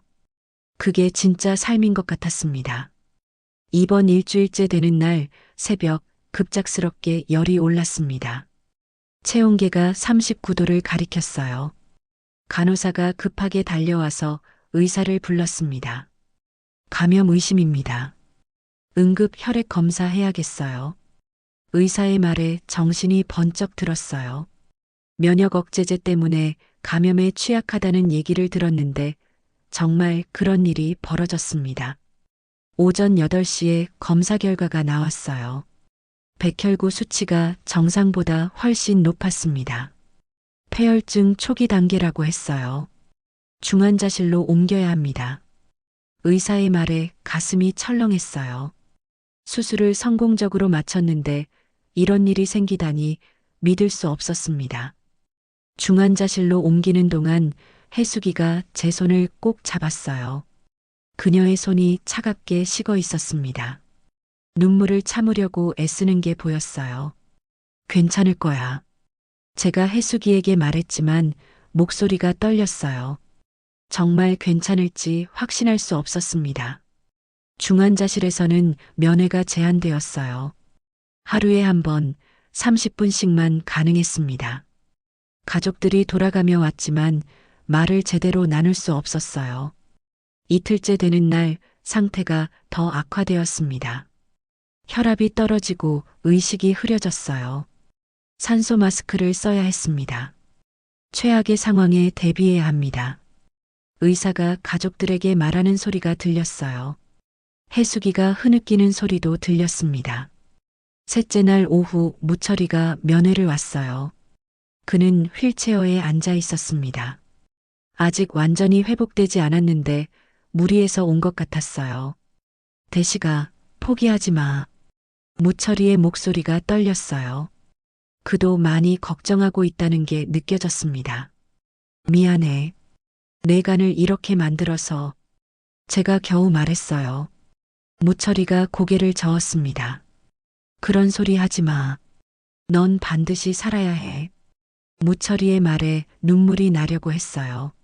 하지만 참았습니다. 그날 밤 규태에게서 편지가 왔어요. 간호사가 전해줬습니다. 병원에 직접 가져왔다고 했어요. 편지를 열어보니 규태의 글씨였어요. 평소보다 정성스럽게 쓴 글씨였습니다. 대시가 내가 아프다는 소식을 들었어. 내가 지금 감옥에 있어서 찾아갈 수 없어 미안해. 너는 꼭 살아야 해. 너 같은 사람이 세상에 있어야 한다고. 민용이 수술도 잘 됐어. 내가 준 용기 덕분이야. 고마워. 편지를 읽으면서 눈물이 흘렸어요. 규태가 이런 상황에서도 저를 걱정해 주다니 고마웠습니다. 넷째 날 아침 석진이가 와서 말했어요. 아버지, 제가 다시 검사받겠어요. 혹시 제 간이라도 조금 더 도움이 될까봐. 석진이의 말에 고개를 저었어요. 이미 무철이의 간을 받았는데 또 다른 수술을 할 수는 없었습니다. 그런 게 아니야. 이건 감염이야. 제가 설명했지만 석진이는 그래도라며 고집했어요. 오후에 미진이가 왔어요. 회사를 그만두고 간병을 하겠다고 했습니다. 아버지 곁에 있고 싶어요. 미진이의 말에 마음이 아팠어요. 아이들이 이렇게까지 해야 하나 싶었습니다. 다섯째 날 새벽 갑자기 숨이 막혔어요. 호흡곤란이 왔습니다. 간호사들이 급하게 달려와서 응급처치를 했어요. 인공호흡기를 연결해야겠습니다. 의사의 말에 정신이 혼미해졌어요. 정말 죽는 건 아닐까 하는 생각이 들었습니다. 인공호흡기를 단 채로 천장을 바라봤어요. 형광등이 깜빡거리고 있었습니다. 며칠 전에도 봤던 그 불빛이었어요. 가족들이 유리창 너머로 저를 바라보고 있었어요. 해수기가 손바닥을 유리에 대고 있었습니다. 석진이와 미진이도 울고 있었어요. 여섯째 날 오후 의사가 가족들과 면담을 했어요. 제가 들을 수 있는 거리에서 얘기했습니다. 솔직히 말씀드리면 상황이 좋지 않습니다. 최선을 다하고 있지만 의사의 말이 끝나기 전에 해수기가 흐느꼈어요. 석진이가 어머니를 붙잡았습니다. 그날 밤 무철이가 또 왔어요. 면회 시간이 아니었는데 특별히 허락받고 온 것 같았어요. 대시가 들려? 무철이가 제 귀에 대고 속삭였어요. 제가 눈을 깜빡여서 대답했습니다. 포기하지 마. 우리가 함께 이겨내자. 무철이의 말에 힘이 났어요. 정말 포기하면 안 되겠다는 생각이 들었습니다. 일곱째 날 아침 갑자기 열이 더 올랐어요. 41도까지 올라갔습니다.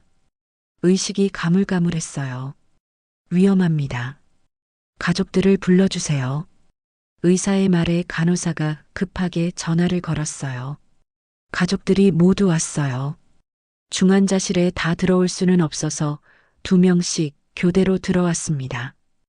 해수기가 제 손을 잡고 말했어요. 당신 포기하지 마요. 우리가 기다리고 있어요. 해수기의 목소리가 멀리서 들리는 것 같았어요. 석진이가 아버지 사랑해요라고 말했어요. 미진이도 같은 말을 했습니다. 손자들도 왔어요. 서우가 할아버지 빨리 나으세요라고 말했습니다. 아이들 목소리가 천사 같았어요. 저녁이 되자 의식이 더 흐려졌어요. 눈을 뜨기가 어려웠습니다. 귀로는 가족들의 목소리가 들렸어요. 밤이 되자 병실이 조용해졌어요. 가족들이 돌아간 것 같았습니다. 혼자 남은 중환자실에서 생각했어요. 정말 이렇게 끝나는 건가 싶었어요. 무철이의 간을 받고도 이렇게 되다니 허무했습니다. 하지만 후회는 없었어요. 가족들의 사랑을 충분히 받았고, 무철이와도 다시 친구가 되었고, 규태도 새 사람이 되었으니까요. 새벽에 잠시 의식이 돌아왔어요. 간호사가 제 이마를 만져봤습니다. 조금 나아진 것 같네요. 간호사의 말에 희망이 생겼어요. 아직 끝나지 않았구나 싶었습니다. 공책을 달라고 손짓했어요. 간호사가 가져다 주었습니다. 떨리는 손으로 한 줄을 적었어요. 아직 끝나지 않았다. 그리고 다시 잠에 빠졌어요. 이번에는 편안한 잠이었습니다. 8째 날 새벽, 꿈과 현실 사이를 오갔습니다. 의식이 흐릿한 상태에서 과거의 기억들이 파편처럼 떠올랐어요. 어린 시절 어머니가 열병을 앓던 제 이마에 찬 수건을 올려주던 기억, 첫 장사를 시작했던 날의 설렘, 아이들이 태어났을 때의 기쁨, 모든 기억이 주마등처럼 지나갔습니다. 그 순간들이 이렇게 소중했다는 걸 이제야 깨달았어요. 오전 8시쯤 의식이 조금 돌아왔습니다. 인공호흡기 때문에 말은 할 수 없었지만 눈은 뜰 수 있었어요. 간호사가 제 눈빛을 보고 미소를 지었습니다. 의식이 돌아오셨네요. 가족분들께 연락드릴게요. 간호사의 말에 안도했어요. 아직 죽지 않았구나 싶었습니다. 오전 10시에 해수기가 왔어요. 그녀의 얼굴이 많이 야위어 있었습니다. 며칠 동안 제대로 잠을 못 잤나 봐요. 당신 눈을 뜨니까 세상이 다시 밝아져요. 해수기가 제 손을 잡으며 말했어요. 목소리가 떨렸지만 따뜻했습니다. 제가 눈을 깜빡여서 대답했어요. 해수기가 그 뜻을 알아차렸습니다. 고마워요. 포기하지 않아줘서. 해수기의 말에 눈물이 날 것 같았어요. 하지만 인공호흡기 때문에 울 수도 없었습니다. 오후 2시에 석진이와 미진이가 함께 왔어요. 둘 다 눈이 부어 있었습니다. 많이 울었나 봐요. 아버지, 이제 괜찮을 거예요. 석진이가 말했지만 목소리에 확신이 없었어요. 여전히 걱정하고 있다는 게 느껴졌습니다. 미진이가 제 귀에 대고 속삭였어요. 아버지, 우리가 기다릴게요. 아무리 오래 걸려도. 미진이의 말에 가슴이 뭉클했어요. 아이들이 이렇게 기다려주는구나 싶었습니다. 오후 4시에 무철이가 왔어요. 그도 많이 야위어 보였습니다. 제 상태를 걱정하느라 자신의 건강을 챙기지 못한 것 같았어요. 대시가, 나도 같이 싸울게. 무철이가 제 손을 잡으며 말했어요. 그의 손이 따뜻했습니다. 우리가 함께 이겨내자. 끝까지. 무철이의 말에 힘이 났어요. 혼자가 아니라는 생각이 들었습니다. 저녁 6시에 의사가 와서 상태를 확인했어요. 열이 조금 내렸다고 했습니다. 좋은 신호라고 했어요. 아직 안심할 수는 없지만 희망적입니다. 의사의 말에 가족들이 안도하는 것 같았어요. 그날 밤 혼자 중환자실에 누워 있으면서 생각했어요. 살아야 할 이유들이 하나씩 떠올랐습니다. 해수기와 더 많은 시간을 보내고 싶었어요. 석진이의 결혼식도 보고 싶었고 미진이가 행복해하는 모습도 보고 싶었습니다. 손자들이 자라는 모습도 지켜보고 싶었어요. 무철이와도 진짜 친구로 오래 지내고 싶었습니다. 규태가 새 사람으로 살아가는 모습도 보고 싶었어요. 그리고 가게도 다시 열고 싶었습니다. 단골 손님들이 기다리고 있을 것 같았어요. 9째 날 아침 열이 더 내렸습니다. 의사가 고비를 넘긴 것 같다고 말했어요. 인공호흡기를 뗄 수 있을 것 같다고 했습니다. 오후에 정말 인공호흡기를 떼었어요. 며칠 만에 자연스럽게 숨을 쉴 수 있었습니다. 공기가 이렇게 달콤할 줄 몰랐어요. 고마워. 제가 간신히 말했어요. 목소리가 쉬어 있었지만 말할 수 있다는 게 기뻤습니다. 간호사가 천천히 말씀하세요라고 했어요. 목에 무리가 갈 수 있다고 했습니다. 저녁에 가족들이 모두 왔어요. 제가 말하는 모습을 보고 모두 울었습니다. 기쁨의 눈물이었어요. 당신 목소리 들으니까 정말 살아있다는 게 실감나요. 해수기가 말했어요. 저도 그랬습니다. 열째 날 일반 병실로 옮겼어요. 중환자실을 나오면서 간호사들에게 인사했습니다. 고생 많으셨어요. 간호사들이 박수를 쳐줬어요. 저도 손을 흔들어 인사했습니다. 일반 병실에 와서 창밖을 내다봤어요. 파란 하늘이 보였습니다. 며칠 동안 못 본 하늘이었어요. 구름이 천천히 흘러가고 있었습니다. 오후에 무철이가 왔어요. 제가 말할 수 있게 되자 그도 기뻤습니다. 이제 정말 친구끼리 대화할 수 있겠네. 무철이가 웃으며 말했어요. 저도 웃었습니다. 고마워. 내가 없었으면 여기까지 못 왔을 거야. 제 말에 무철이가 손사래를 쳤어요. 서로 살린 거지. 나도 너 때문에 사람다워졌으니까. 무철이의 말이 맞는 것 같았어요. 저녁에 규태에게서 편지가 또 왔어요. 제가 깨어났다는 소식을 들었다고 했습니다. 대시가 살아줘서 고마워. 너 같은 친구가 있어서 내가 사람답게 살 용기를 얻었어. 민용이도 수술 잘 받고 회복 중이야. 우리 모두 잘 살아보자. 편지를 읽으면서 눈물이 났어요. 기쁨의 눈물이었습니다. 밤에 공책을 꺼내서 새로운 문장을 적었어요. 다시 시작한다. 정말 새로운 시작인 것 같았습니다. 창밖으로 별이 보였어요. 몇 개 안 되는 별이었지만 밝게 빛나고 있었습니다. 그 별빛이 희망처럼 느껴졌어요. 해수기가 밤늦게 와서 제 옆에 앉았어요. 이제 정말 괜찮을 것 같아요. 해수기의 말에 고개를 끄덕였어요. 우리 이제 행복하게 살자. 제 말에 해수기가 미소를 지었어요. 오랜만에 보는 편안한 미소였습니다. 그날 밤 정말 편안하게 잠들었어요. 악몽도 없었고 고통도 없었습니다. 깊고 평화로운 잠이었어요. 꿈속에서 가족들과 함께 밥을 먹고 있었습니다. 모두 웃고 있었어요. 무철이와 규태도 함께 있었습니다. 모두가 행복해 보였어요. 꿈에서도 저는 웃고 있었습니다. 정말 행복한 꿈이었어요. 퇴원 이틀 후 규태의 선고 공판이 있었습니다. 의사는 아직 무리하지 말라고 했지만 꼭 가고 싶었어요.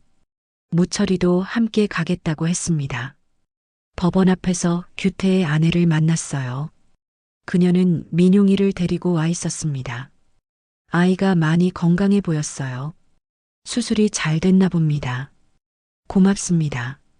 아저씨가 힘을 주셔서 저희가 버틸 수 있었어요. 규태 아내의 말에 가슴이 뭉클했어요. 제가 뭘 도와줬나 싶었지만 그녀의 고마움이 전해졌습니다. 법정 안으로 들어갔어요. 방청석에 앉아서 규태를 기다렸습니다. 법정의 공기가 무거웠어요. 숨소리조차 조심스럽게 느껴졌습니다. 피고인을 입정시키겠습니다. 법정 경비원의 말과 함께 규태가 들어왔어요. 수의복을 입고 있었지만 얼굴이 많이 달라져 있었습니다. 예전보다 의연해 보였어요. 규태가 방청석을 둘러보더니 저와 무철이를 발견했어요. 작게 고개를 숙여 인사했습니다. 저희도 고개를 끄덕여 응답했어요. 판사가 선고를 시작했습니다. 규태의 죄명을 하나씩 읽어갔어요. 뇌물수수, 업무상 배임, 증거인멸 등등. 듣고 있으니 마음이 무거웠습니다. 피고인은 자신의 잘못을 깊이 반성하고 있으며 피해 회복을 위해 노력하고 있습니다. 판사가 규태의 반성 태도를 언급했어요. 자수한 점도 양형에 반영했다고 했습니다. 징역 2년에 집행유예 3년을 선고합니다. 판사의 선고에 규태가 깊게 고개를 숙였어요. 실형은 면했지만 앞으로 3년 동안 조심스럽게 살아야 했습니다.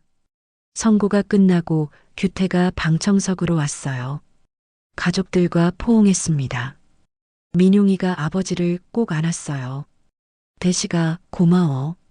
규태가 제게 말했어요. 목소리가 떨렸습니다. 이제 정말 새로 시작하는 거야. 제가 대답했어요. 규태가 고개를 끄덕였습니다. 법원 밖에서 3명이 함께 섰어요. 저와 무철이 그리고 규태. 오랜만에 함께 모인 거였습니다. 우리가 이렇게 다시 만날 줄 몰랐네. 무철이가 말했어요. 감회가 깊은 듯한 목소리였습니다. 사람 일은 모르는 거구나. 규태가 대답했어요. 세 사람 모두 많이 변했습니다. 세 사람이 손을 마주 잡았어요. 세 겹의 손이 포개졌습니다. 누구 손이 누구를 이끄는지 모를 만큼 자연스러웠어요. 앞으로 잘 살아보자. 제가 말했어요. 다른 두 사람도 고개를 끄덕였습니다. 오후에 집으로 돌아와서 가족들에게 법정 얘기를 했어요. 모두 다행이라고 했습니다. 규태가 새 출발할 수 있게 됐다고 기뻐했어요. 이제 우리도 새로 시작해야겠네요. 해수기가 말했어요. 정말 그런 것 같았습니다.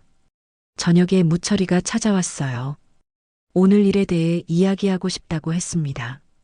오늘 법정에서 느꼈는데 우리가 진짜 친구가 된 것 같아. 무철이의 말에 동감했어요. 처음으로 진심으로 친구라고 느껴졌습니다. 서로 미워했던 시간이 아깝네. 제가 말했더니 무철이가 웃었어요. 그 시간도 필요했던 거 아닐까? 그래야 지금을 더 소중히 여기게 되니까. 무철이의 말이 맞는 것 같았어요. 다음 날 오전 가게에 가봤어요. 한 달 넘게 문을 닫아둔 상태였습니다. 먼지가 쌓여 있었지만 정리하면 될 것 같았어요. 석진이가 함께 와서 청소를 도와줬어요. 부자가 함께 가게를 정리하니 뿌듯했습니다. 아버지, 이제 천천히 하세요. 무리하지 마시고. 석진이의 당부에 고개를 끄덕였어요. 예전처럼 무작정 일하지는 않을 생각이었습니다. 오후에 단골 손님들이 하나둘 찾아왔어요. 가게가 다시 열린다는 소식을 들었나 봅니다. 사장님, 많이 기다렸어요. 손님들의 인사에 감동했어요. 이렇게 많은 사람들이 기다려줄 줄 몰랐습니다. 천천히 준비해서 다시 시작할게요. 제가 손님들에게 말했어요. 모두 이해한다며 격려해줬습니다. 저녁에 해수기와 함께 가게 재개 계획을 세웠어요. 예전보다는 규모를 줄이고 건강을 우선으로 하기로 했습니다. 당신 건강이 제일 중요해요. 해수기의 말에 고마웠어요. 그녀의 지지가 있어서 새 출발할 용기가 났습니다. 밤에 공책을 펼쳤어요. 그동안 적었던 문장들을 다시 읽어봤습니다. 가족은 비상구, 친구도 비상구, 사람이 사람을 살린다. 다시 시작한다. 마지막 페이지에 새로운 문장을 적었어요. 우리는 함께 살아간다. 이제 확신할 수 있었습니다. 다음 날 무철이와 규태를 따로 만났어요. 앞으로의 계획에 대해 이야기하고 싶었습니다. 우리 정기적으로 만나자. 제가 제안했어요. 한 달에 한 번씩이라도 만나서 안부를 확인하자고 했습니다. 좋은 생각이야. 규태가 동의했어요. 무철이도 찬성했습니다. 그럼 다음 주 토요일에 만나자. 약속을 정했어요. 오랜만에 기대되는 약속이었습니다. 오후에 병원에 가서 정기 검진을 받았어요. 의사가 완전히 회복됐다고 말했습니다. 더 이상 특별한 치료는 필요 없다고 했어요. 다만 정기적으로 검사는 받으셔야 해요. 의사의 당부를 잘 기억해 두기로 했어요. 저녁에 온 가족이 모여서 축하 식사를 했어요. 제가 완전히 회복된 것을 기념하는 자리였습니다. 이제 정말 새로운 시작이네요. 미진이가 말했어요. 모두 고개를 끄덕였습니다. 할아버지, 이제 아프지 않을 거죠? 서우가 물었어요. 제가 그럴 거야 라고 대답했습니다. 밤에 해수기와 함께 베란다에 나가서 야경을 봤어요. 도시의 불빛이 반짝거리고 있었습니다. 참 많은 일이 있었네요. 해수기가 말했어요. 정말 그랬습니다. 이제 평범하게 살고 싶어. 제 말에 해수기가 웃었어요. 평범한 게 제일 좋은 거예요. 해수기의 말에 동감했어요. 평범한 일상이 얼마나 소중한지 깨달았습니다. 그날 밤 정말 편안하게 잠들었어요. 오랜만에 걱정 없는 잠이었습니다. 내일이 기대되는 밤이었어요. 석 달 후 가게를 다시 열었습니다. 오픈 첫날부터 단골 손님들이 줄을 섰어요. 그동안 얼마나 기다렸는지 느낄 수 있었습니다. 사장님, 정말 오랜만이에요. 첫 손님이 들어오며 반갑게 인사했어요. 제가 고마워요. 기다려주셔서라고 대답했습니다. 예전과는 달리 석진이가 함께 일했어요. 아버지와 아들이 나란히 서서 튀김을 만드는 모습이 뿌듯했습니다. 아버지, 기름 온도 좀 낮춰요. 석진이가 조언했어요. 예전 같으면 간섭한다고 생각했을 텐데 지금은 고마웠습니다. 점심시간이 끝나고 무철이가 찾아왔어요. 가게 재개를 축하한다며 화분을 가져왔습니다. 작은 관엽식물이었어요. 이거 키우기 쉽대. 너처럼 생명력이 강한 놈이야. 무철이가 웃으며 말했어요. 화분을 카운터 옆에 놓았습니다. 오후에 규태가 민용이와 함께 왔어요. 아이가 많이 건강해 보였습니다. 수술 후 회복이 순조롭다고 했어요. 삼촌, 안녕하세요. 민용이가 밝게 인사했어요. 아이의 웃는 얼굴을 보니 마음이 따뜻해졌습니다. 많이 컸네. 건강해 보여서 좋다. 제 말에 규태가 고마워했어요. 대식이 덕분이야. 내가 용기를 줘서 여기까지 왔어. 규태의 말에 겸연쩍었어요. 제가 뭘 했다고 그런 말을 하는지 모르겠었습니다. 저녁에 문을 닫고 가족들과 함께 첫날을 정리했어요. 매출도 괜찮았고 몸도 크게 무리가 되지 않았습니다. 아버지, 오늘 어떠셨어요? 미진이가 물었어요. 제가 좋았어. 사람들을 다시 만나니까 기분이 좋더라고 대답했습니다. 일주일 후 약속했던 모임을 가졌어요. 저와 무철이, 규태가 함께 만났습니다. 카페에서 커피를 마시며 근황을 나눴어요. 요즘 어때? 제가 규태에게 물었어요. 그가 열심히 살려고 노력 중이야라고 대답했습니다. 집행유예 기간이니까 조심해야지. 무철이가 말했어요. 규태가 고개를 끄덕였습니다. 민용이 때문에라도 잘못할 수 없어. 규태의 말에 아버지로서의 책임감이 느껴졌어요. 우리 모두 잘 살고 있는 것 같아. 제가 말했더니 다른 두 사람도 동의했어요. 한 달 후 석진이가 결혼 발표를 했어요. 회사 동료와 사귀고 있다가 결혼하기로 했다고 했습니다. 아버지, 축복해 주세요. 석진이가 말했어요. 제가 당연히 축복해야지라고 대답했습니다. 예비 며느리를 소개받았어요. 착하고 예쁜 여자였습니다. 석진이와 잘 어울렸어요. 아버님, 잘 부탁드려요. 그녀가 정중하게 인사했어요. 제가 우리 석진이 잘 부탁해요라고 대답했습니다. 결혼 준비를 하면서 집안이 부산해졌어요. 하지만 기쁜 부산함이었습니다. 오랜만에 집안에 경사가 생긴 거였어요. 무철이와 규태도 결혼식에 초대했어요.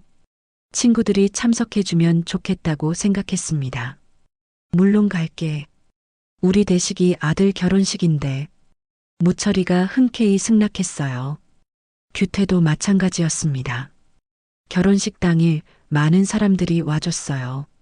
친척들, 친구들, 가게 단골 손님들까지. 이렇게 많은 사람들이 우리 가족을 축복해주는 줄 몰랐습니다. 신랑 신부가 입장할 때 눈물이 났어요. 석진이가 이렇게 컸구나 싶었습니다. 아버지, 고마워요. 식이 끝나고 석진이가 제게 말했어요. 목소리가 떨렸습니다. 뭘 고마워해. 행복하게 살아라. 제 말에 석진이가 눈물을 흘렸어요. 저도 같이 울었습니다. 피로연에서 무철이가 축사를 했어요.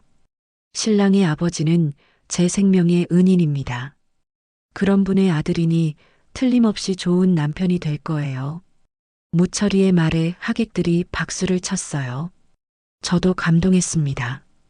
규태도 축하 인사를 했어요. 저도 아이가 있어서 아는데 자식이 결혼하는 게 이렇게 기쁜 일인 줄 몰랐어요. 두 분 정말 축하해요. 규태의 진심 어린 말에 모두 따뜻해 했어요.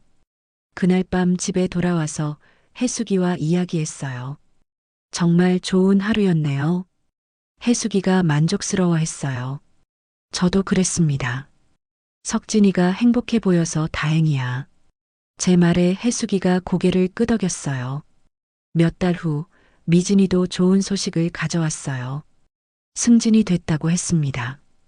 아버지 간병하느라 회사에 피해를 끼쳤는데 오히려 승진을 시켜줬어요. 미진이가 기뻐했어요. 회사에서 그녀의 효심을 높게 평가했나 봅니다. 잘 됐다. 내가 고생한 보람이 있네. 제 말에 미진이가 웃었어요. 1년 후 석진이에게서 임신 소식이 왔어요. 며느리가 아이를 가졌다고 했습니다. 할아버지가 되시는 거예요. 석진이가 기쁘게 말했어요. 제가 할아버지라니 실감이 나지 않았습니다. 건강하게만 태어나면 돼. 제 말에 석진이가 당연히 건강할 거예요 라고 대답했어요. 무철이와 규태에게도 소식을 알렸어요. 둘 다 축하해줬습니다. 우리도 할아버지 삼촌이 되는 거네. 무철이가 웃으며 말했어요. 정말 가족 같은 사이가 됐습니다. 아이가 태어나는 날 병원에서 기다렸어요. 온 가족이 모였습니다. 무철이도 와줬어요. 할아버지 할머니 축하해요. 간호사가 아기를 안겨줬어요. 작고 귀여운 손녀였습니다. 아기를 안아보니 새로운 생명의 무게가 느껴졌어요. 이 아이를 위해서라도 오래 살아야겠다고 생각했습니다. 이름은 뭐로 할 거야? 제가 물었더니 석진이가 서연이유라고 대답했어요. 서연이 할아버지야. 아기에게 말했더니 작게 움직였어요. 마치 알아듣는 것 같았습니다. 저녁에 집에 돌아와서 공책을 꺼냈어요. 마지막 페이지에 새로운 문장을 적었습니다. 새로운 생명, 새로운 희망. 정말 새로운 시작인 것 같았어요. 서연이가 건강하게 자라는 모습을 보고 싶었습니다. 그날 밤 해숙이와 함께 베란다에 나가서 별을 봤어요. 맑은 밤하늘에 별이 많이 보였습니다. 참 좋은 세상이에요. 해숙이가 말했어요. 제가 정말 그래라고 대답했습니다. 이제 정말 행복한 삶을 살고 있다는 확신이 들었어요. 가족들, 친구들, 그리고 새로운 생명까지 모든 게 소중했습니다. 2년 후 어느 봄날 아침 서연이를 데리고 산책을 나갔습니다. 이제 2살이 된 손녀가 뒤뚱뒤뚱 걸으며 꽃을 보고 웃었어요. 그 웃음소리가 봄바람처럼 따뜻했습니다. 할아버지, 이거 뭐야? 서연이가 벚꽃을 가리키며 물었어요. 제가 꽃이야 예쁘지? 라고 대답했습니다. 아이가 고개를 끄덕이며 박수를 쳤어요. 공원 벤치에 앉아서 서연이를 무릎에 앉혔어요. 아이의 체온이 따뜻하게 전해졌습니다. 이 작은 생명이 얼마나 소중한지 새삼 느껴졌어요. 할아버지는 서연이가 제일 좋아. 제가 말하니 서연이가 나도 할아버지 좋아라고 대답했어요. 아이의 순수한 말에 가슴이 뭉클했습니다. 오후에 가게로 돌아왔어요. 석진이가 혼자서 장사를 하고 있었습니다. 이제는 아들이 더 능숙하게 일을 처리했어요. 아버지, 서연이 어디 갔다 와요? 석진이가 물었어요. 제가 공원에서 놀다 왔어라고 대답했습니다. 서연이가 할아버지를 제일 좋아해요. 석진이의 말에 웃음이 났어요. 정말 그런 것 같았습니다. 오후 3시에 무철이가 찾아왔어요. 요즘 부동산 관리 일을 많이 줄였다고 했습니다. 나이가 들어서 무리하지 않는다고 했어요. 대시가 오늘 규태도 온다며? 무철이가 물었어요. 오늘은 정기 모임 날이었습니다. 2년 동안 한 번도 빠뜨리지 않았어요. 응, 민용이도 데리고 온대. 제 대답에 무철이가 기뻐했어요. 아이들을 보는 게 즐거워진다고 했습니다. 오후 4시에 규태가 민용이와 함께 왔어요. 민용이가 많이 자랐습니다. 이제 중학생이었어요. 삼촌, 안녕하세요. 민용이가 예의 바르게 인사했어요. 아이가 이렇게 건강하게 자라는 모습을 보니 뿌듯했습니다. 많이 컸네. 공부는 잘하고 있어? 제가 물었더니 민용이가 열심히 하고 있어요 라고 대답했어요. 4명이 함께 카페에 앉았어요. 서연이와 민용이가 있어서 분위기가 더 밝았습니다. 아이들이 함께 놀고 있는 모습을 보니 마음이 따뜻해졌어요. 우리가 이렇게 모인 지 2년이나 됐네. 무철이가 말했어요. 시간이 정말 빨리 지나간 것 같았습니다. 앞으로도 계속 만나자. 규태가 말했어요. 모두 동의했습니다. 우리 아이들도 친구가 되면 좋겠어. 제가 서연이와 민용이를 보며 말했어요. 두 아이가 잘 어울리고 있었습니다. 저녁에 집으로 돌아와서 가족들과 함께 식사를 했어요. 석진이 가족, 미진이까지 모두 모였습니다. 요즘 이런 가족 모임이 더 자주 생겼어요. 서연이가 오늘 할아버지랑 재미있게 놀았대요. 며느리가 말했어요. 서연이가 하루 종일 할아버지 얘기만 했다고 했습니다. 할아버지가 제일 좋다고 하더라고요. 석진이의 말에 웃음이 났어요. 손녀에게 이렇게 사랑받는다니 행복했습니다. 밤에 해수기와 함께 서연이를 재웠어요.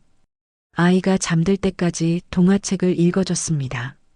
할아버지, 내일도 놀아줄 거지? 서연이가 졸린 목소리로 물었어요. 제가 당연히 놀아줄게라고 대답했습니다. 아이가 잠든 후 해수기와 거실에 앉았어요. 텔레비전을 보며 조용한 시간을 보냈습니다. 참 좋은 세상이에요. 해수기가 말했어요. 2년 전에도 같은 말을 했었는데 지금은 더 실감이 났습니다. 정말 그래. 우리가 이렇게 행복할 줄 몰랐어. 제 말에 해수기가 고개를 끄덕였어요.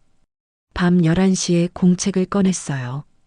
2년 동안 적어온 문장들을 다시 읽어봤습니다. 가족은 비상구, 친구도 비상구, 사람이 사람을 살린다. 다시 시작한다. 우리는 함께 살아간다. 새로운 생명, 새로운 희망. 마지막 페이지에 새로운 문장을 적었어요. 내일도 해보자. 같은 자리에서 같은 사람으로. 이제 확신할 수 있었습니다. 살아있다는 것만으로도 축복이라는 걸. 새벽에 일어나서 베란다로 나갔어요. 동이 트고 있었습니다. 하늘이 점점 밝아지면서 새로운 하루가 시작되고 있었어요. 이제 매일 아침이 기대되었습니다. 서연이와 놀 시간, 가족들과 보낼 시간, 무철이와 규태를 만날 시간. 모든 순간이 소중했어요. 가게로 나가기 전에 거울을 봤어요. 예전보다 주름이 늘었지만 눈빛은 더 맑아 보였습니다. 살아야겠다는 의지가 눈에서 빛나고 있었어요. 아침 8시에 가게 문을 열었어요. 첫 손님이 들어오며 반갑게 인사했습니다. 사장님, 오늘도 좋은 하루 되세요. 손님의 인사에 감사합니다. 좋은 하루 되세요라고 대답했어요. 튀김기에 불을 켜고 하루를 시작했습니다. 기름이 끓는 소리, 손님들의 웃음소리, 거리의 생동감. 모든 게 살아있다는 증거였어요. 무철이가 화분을 가져온 지 2년이 지났는데 식물이 많이 자랐어요. 새잎이 돋아나고 있었습니다. 생명력이 느껴져서 뿌듯했어요. 점심시간에 석진이가 와서 함께 일했어요. 아버지와 아들이 나란히 서서 일하는 모습이 자연스러워졌습니다. 아버지, 건강하시죠? 석진이가 가끔 물어봤어요. 제가 아주 건강해라고 대답하면 그가 안도했습니다. 오후에 서연이가 엄마와 함께 왔어요. 할아버지를 보러 온 거였습니다. 할아버지, 서연이가 달려와서 제 다리를 안았어요. 아이의 따뜻한 체온이 전해졌습니다. 우리 서연이 할아버지 보고 싶었어? 제가 물었더니 서연이가 응, 많이 보고 싶었어라고 대답했어요. 아이를 안고 가게 앞을 걸었어요. 서연이가 지나가는 사람들에게 손을 흔들었습니다. 모두 아이를 보고 웃어줬어요. 저녁에 문을 닫고 집으로 돌아갔어요. 오늘도 좋은 하루였습니다. 별일 없는 평범한 하루였지만 그게 더 소중했어요. 해수기가 저녁을 준비하고 있었어요. 부엌에서 나는 냄새가 좋았습니다. 집의 냄새, 가족의 냄새였어요. 오늘 어떠셨어요? 해수기가 물었어요. 제가 좋았어. 서연이도 왔다 갔고라고 대답했습니다. 그 애가 할아버지를 정말 좋아해요. 해수기의 말에 웃음이 났어요. 저녁 식사를 하면서 내일 계획을 세웠어요. 서연이와 놀아주기, 무철이 만나기, 가게 일하기. 단순한 일상이었지만 행복했습니다. 밤에 잠자리에 들기 전에 창밖을 내다봤어요. 별이 많이 보였습니다. 그 별빛이 희망처럼 반짝거렸어요. 내일도 이런 하루가 계속될 거라고 생각하니 기뻤습니다. 평범한 일상의 소중함을 이제 알았어요. 내일도 살자. 조용히 중얼거리며 잠에 들었어요. 편안하고 따뜻한 잠이었습니다. 꿈속에서도 웃고 있었어요. 가족들과 친구들이 모두 함께 웃고 있는 꿈이었습니다. 정말 행복한 꿈이었어요. 오늘 드라마 이야기, 여러분은 어떻게 느끼셨나요? 리뷰가 마음에 드셨다면 댓글로 함께 이야기 나눠주세요. 오늘도 정갈한 드라마와 함께 해주셔서 진심으로 감사합니다.